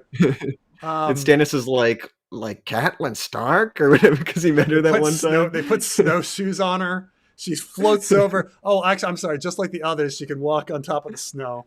She glides across, and she makes it. She makes it there, and she's like, "I'm so sorry for saying that it should have been you." And then she like kisses him.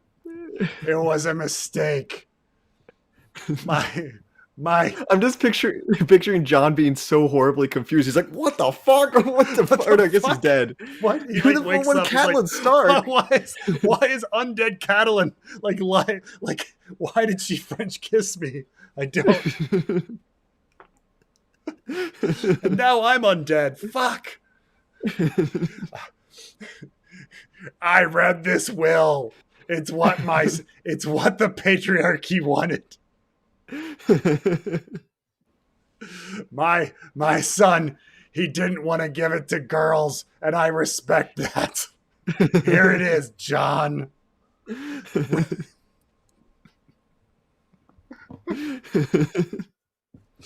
Oh god. Oh god. I just don't. I think if Jon's gonna come back, it would be. And somebody also with regards to Robb's well made a point that like Robb's well doesn't need to come back. That George really created Robb's well to introduce the idea of legitimization, because legitimization didn't exist prior to the Robb's will discussion, but it's needed later on in the Stannis discussion. So had Stannis just brought it out of fucking nowhere, it would have been weird. Everyone were like, what do you mean legitimization? Like, what the fuck? Oh yeah, I just invented this thing, and now it's going to be an important thing. By introducing legitimization early in Storm, when it comes back late in Storm, it doesn't seem like a random thing. So I actually don't know if Robb's will is relevant at all. But since Dragon's dying out, not much is holding the realm together. Lionel Baratheon tested it, but Seven Kingdoms really should have been separated by now. Only way peace could be achieved, but then each region could disintegrate further. You're kind of right. Like what is keeping the Seven Kingdoms together without the threat of dragons? Like why like immediately after Aegon the Third, like and the last dragon dies during Aegon the Third, did the kingdoms not just like go independent? Because there really is no centralized army that's very strong. Especially not loyal to the crown, like not directly loyal to the crown either. Yeah, they're all feudaled out. Right. Yeah, absolutely. And in fact, after this is when the Dornish get pulled in. Like, it actually gets bigger. It actually expands.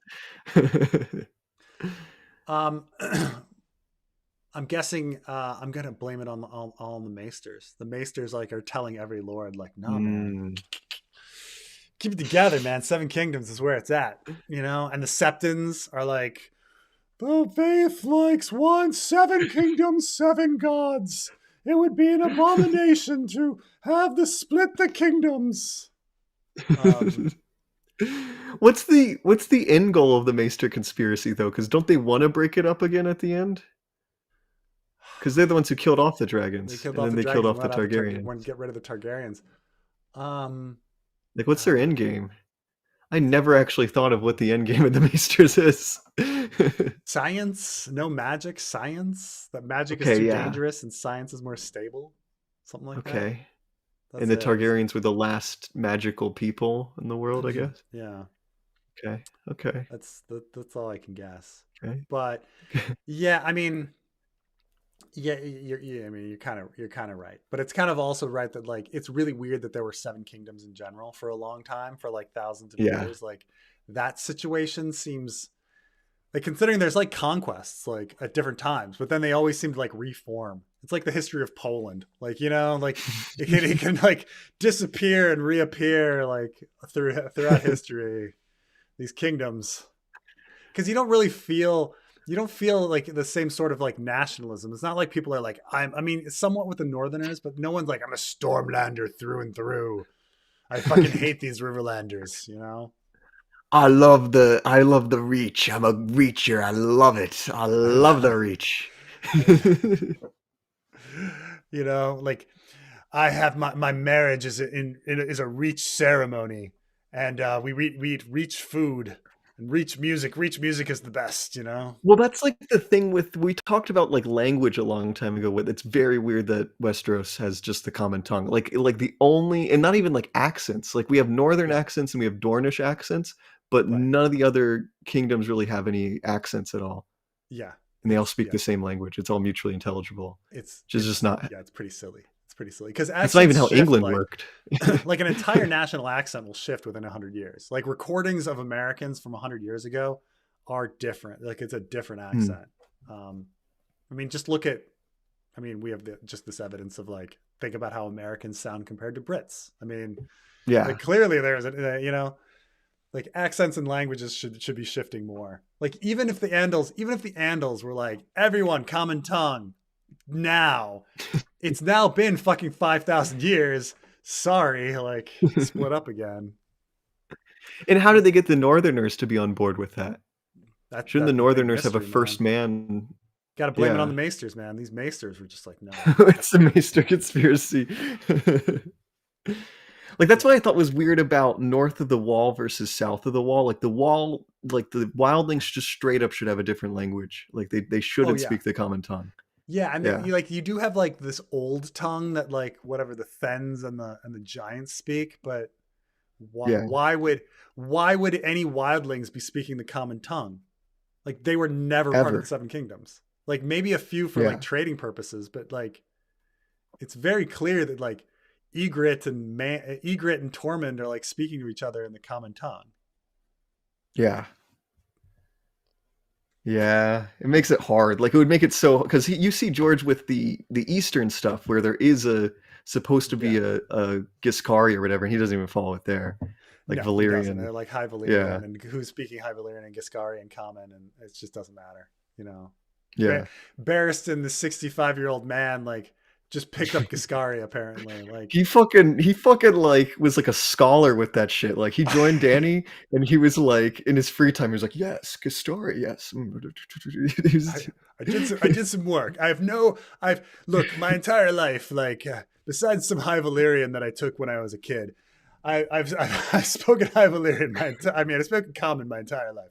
But at 65 I decided, you know what, now is the time to really get back into my High Valyrian and Giscari and become fluent. Fluent. like I'm picturing Trump. I'm like picturing like Trump or like Joe Biden becoming like Biden, fluent right, in Mandarin or something like that. becoming fluent. Right. Oh God. I mean, he did eat dog every day, so he did like assimilate that far. He was like, he Okay. was eating dog, like Barriston. Oh man. But also like keep in mind now, contrast that with the utter rigidity of Khal Drogo and his inability to He fucking didn't pick up speak any. anything.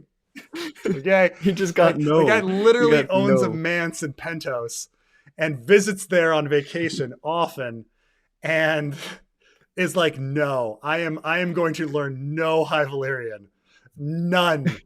I'm going to use translators. Not even the word Not even the word to describe my manse. I'm not like the thing that I just Nothing. acquired. I'm not even gonna learn the word for it. Nothing. Not I want, like nothing. So if I'm ever like, in fact, like I understand that I've probably like been going to the brothels in Pentos, and I want no communication during sex, so that when I get married, I can have no communication.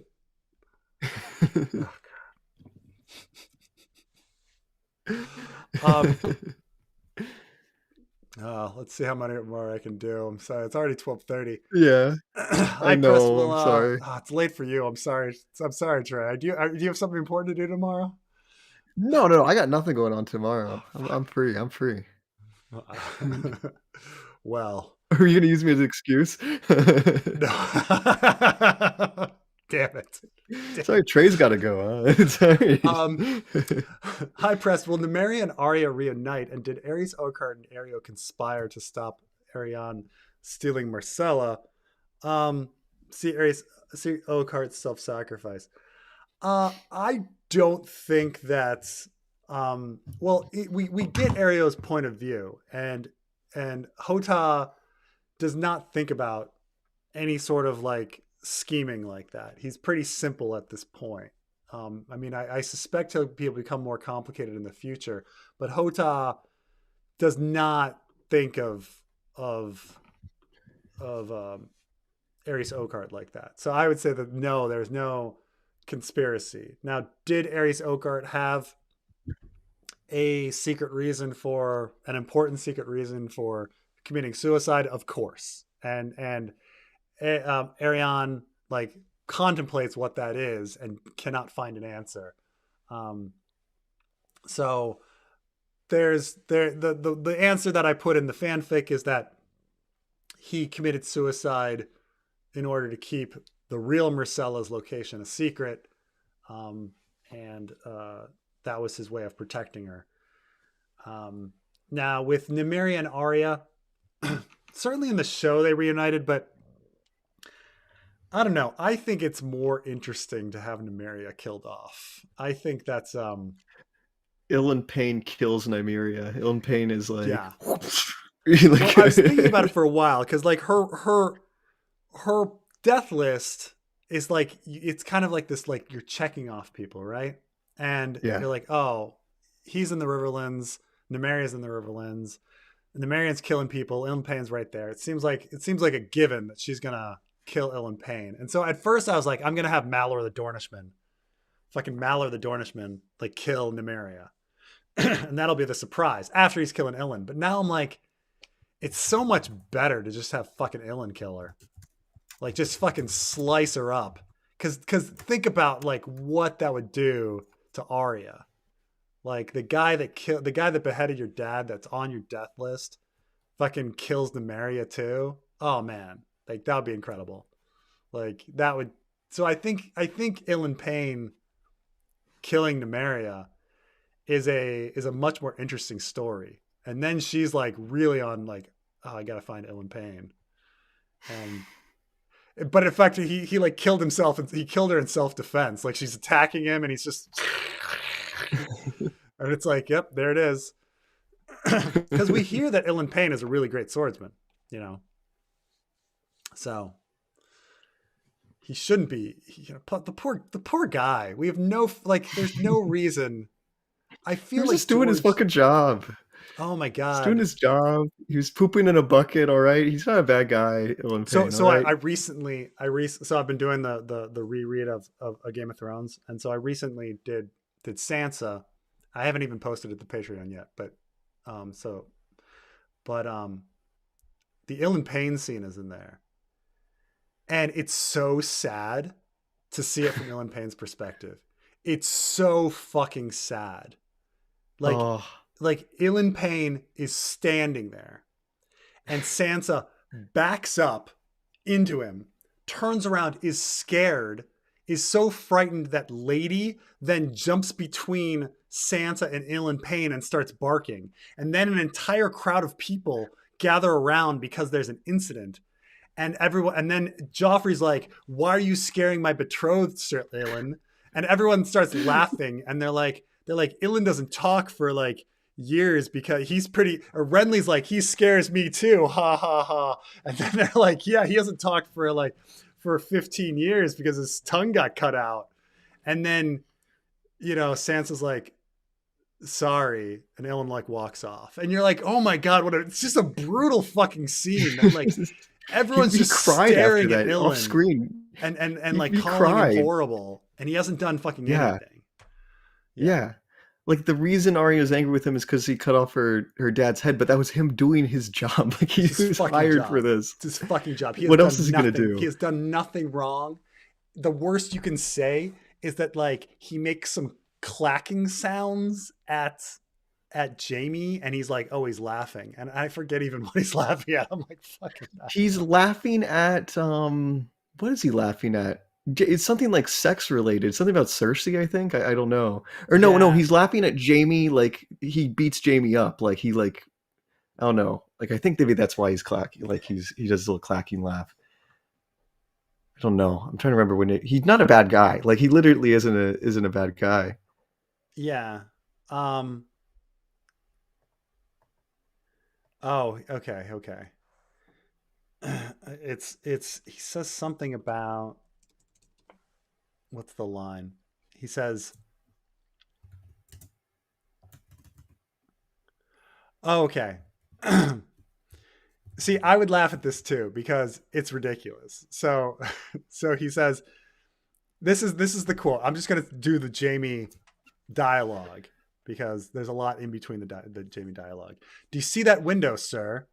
That was Raymond Derry's bedchamber where King Robert slept. On a return from Winterfell, Ned Stark's daughter had run off after her wolf savaged Joff, you recall. My sister wanted the girl to lose her hand, the old penalty for striking one of the blood royal. Robert told her she was cruel and mad. They fought for half the night. Well, Cersei fought and Robert drank. Past midnight. The queen summoned me inside. The king was passed out snoring on the marish carpet. I asked my sister if she wanted me to carry him to bed. She told me I should carry her to bed, and I shrugged her out of her robe. I took her on Raymond Derry's bed after stepping over Robert. If his grace had woken, I would have killed him there and then. He would have been the first king to die upon. He wouldn't have been the first king to die upon my sword, but you know that story, don't you? As I was fucking her, Cersei cried out, I want. I thought she meant me, but it was the Stark girl that she wanted, maimed or dead. It was only by chance that Stark's own men found the girl before me. If it had come to her first, and then he starts making the clacking sound. Now, after hearing that story, it's okay, there's a lot of weird things in that to laugh at, but also like, he could be laughing out of nervousness because like, holy shit, like what story are you fucking telling me? And he's just sitting there going and he's laughing at me, and he's like, well, shut your mouth, for all I know you fucked my sister too. And that was it. Like oh my god, like what? Like poor Ilyn, poor fucking Ilyn.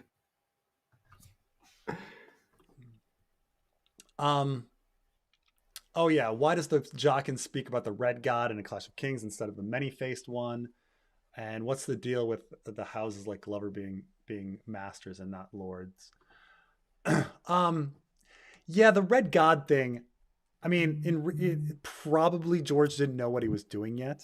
But one could argue that the many-faced God is all of the gods, and he was specifically talking about fire burning up, that fire should have burned up him and Rorg and Biter, and so therefore like fire is like R'hllor or something. He's the fire god, and so like he's saying that the same sort of, that in a many-faced god, the excuse you can use is that the many-faced god is all of those gods, but in reality George hadn't figured things out yet. He didn't know about the many-faced god yet or any of that. But the excuse you can say is, well, the many-faced god is all of the gods, so it's fine,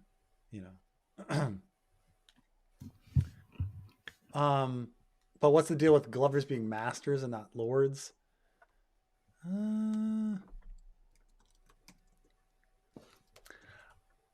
Is it just that they're somebody else was pointing out like some really old houses that were like still landed knights, like House Templeton. And you're like, how are they still landed knights? They should definitely be lords by now. Like they haven't done anything in their history to get upgraded. Like, come on. You're like famed heroes, the Knight of Nine Stars. Are they called masters? Yo, they just call Master Galbert Glover, Master of Deepwood Mott.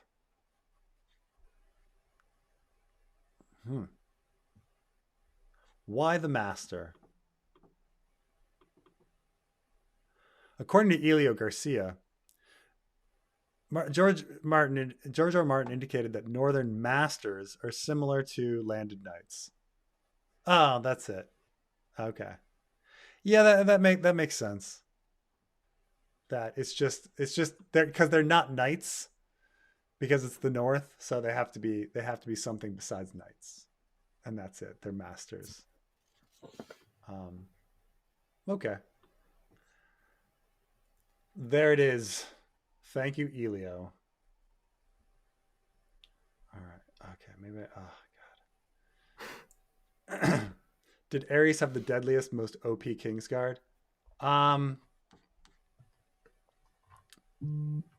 think we have. I mean, besides Arthur Dayne and Jaime Lannister, do we have any evidence? I mean, I guess Barriston is good, so I guess that's 3. But everybody else we don't really have any evidence that everybody else was any good. I mean, currently, the Kingsguard is Jaime Lannister. Is there anybody else? Oh, Loras. So Loras, Jaime Lannister is pretty overpowered. So, and then Sir Robert Strong, man, he's overpowered. Kingsguard right now is the most overpowered. I mean, if Loras is, assuming Loras is healthy, present contemporary Kingsguard can defeat. Well, Jaime lost his hand. Fuck. Damn it. He doesn't really count anymore, does he? That's a good question, though. Could contemporary Kingsguard take? Could they defeat Sir Willem Redwine? Could they defeat the best Kingsguard in history? I think it's also funny that if like, because Jaime like everybody keeps disparaging Maren Trant and Boris Blount, and they're just fucking awesome. Like they just fucking cut up everybody. Everybody's like, you fat fuck, and Sir Boris Blount's like, I spent every fucking day of my life like training. You think I'm not fucking good? Like, I just have thick bones. Like that. Okay. Oh, so close. I think I'm close to the end here. Follow up. Moreso talked about the end of Robert's rebellion. Tywin or any other High Lord could have become king of the Rock again. Biggest family legacy he could leave. That's true. That's true. Why did he join Robert? Like, say you're why even? I mean, I guess like when Tywin when Eddard comes down to and takes Storm's End, he captures Redwine and Tyrell, so they're kind of forced to be in the Seven Kingdoms. The Dornish could have clearly gone independent at that point, and really the Lannisters could have too. But I guess a marriage kept them in. Why the Dornish didn't go independent is a real question. They had no reason to. Maesters, fucking Maester conspiracy. They convinced them. They convinced him. The worm warged into RFK. And that's why he's collecting corpses and sounds like it's his first time using human mouth. you're saying that RFK is actually Lady Stoneheart, but he's like come back, and that's why no one can understand him. And um, and that's also I'm trying to think like why he's trying to like killing the bear and then leaving him in random places. I mean, I will say there is a similarity because why the brave companions decided to bring in a bear to Harrenhal and then make their bear pit to throw people in is never really explained. Like, why the fuck did they feel it necessary to capture a bear and bring him to Harrenhal just so they like later on there could be a bear pit for Jaime to save Brienne from, right? They Like were bored. They were they were bored. bored. I mean, this is the same reason why RFK like took a bear off the side of the road and then ended up dumping him in Central Park. There's some similarities here.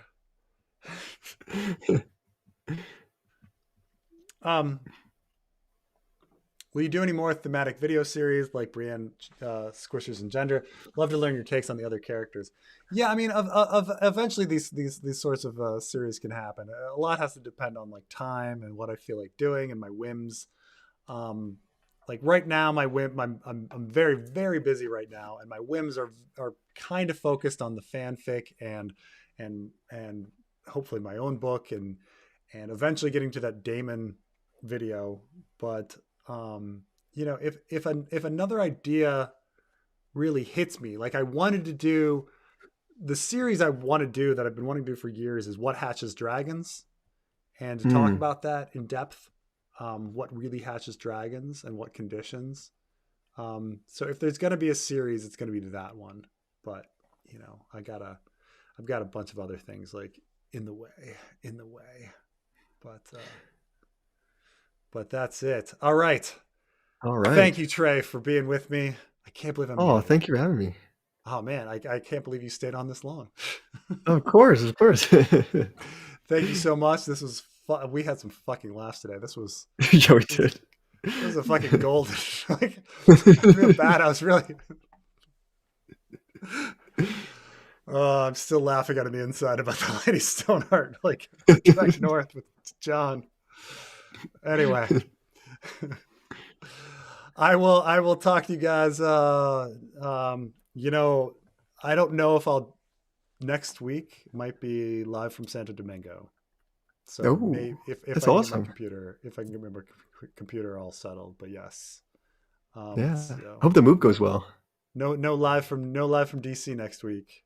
Definitely no live Dang. from DC next week. Might be live from Santo Domingo next week. So we'll Wow. talk to them. But many thanks, Trey, and we'll see you guys Yeah. next time.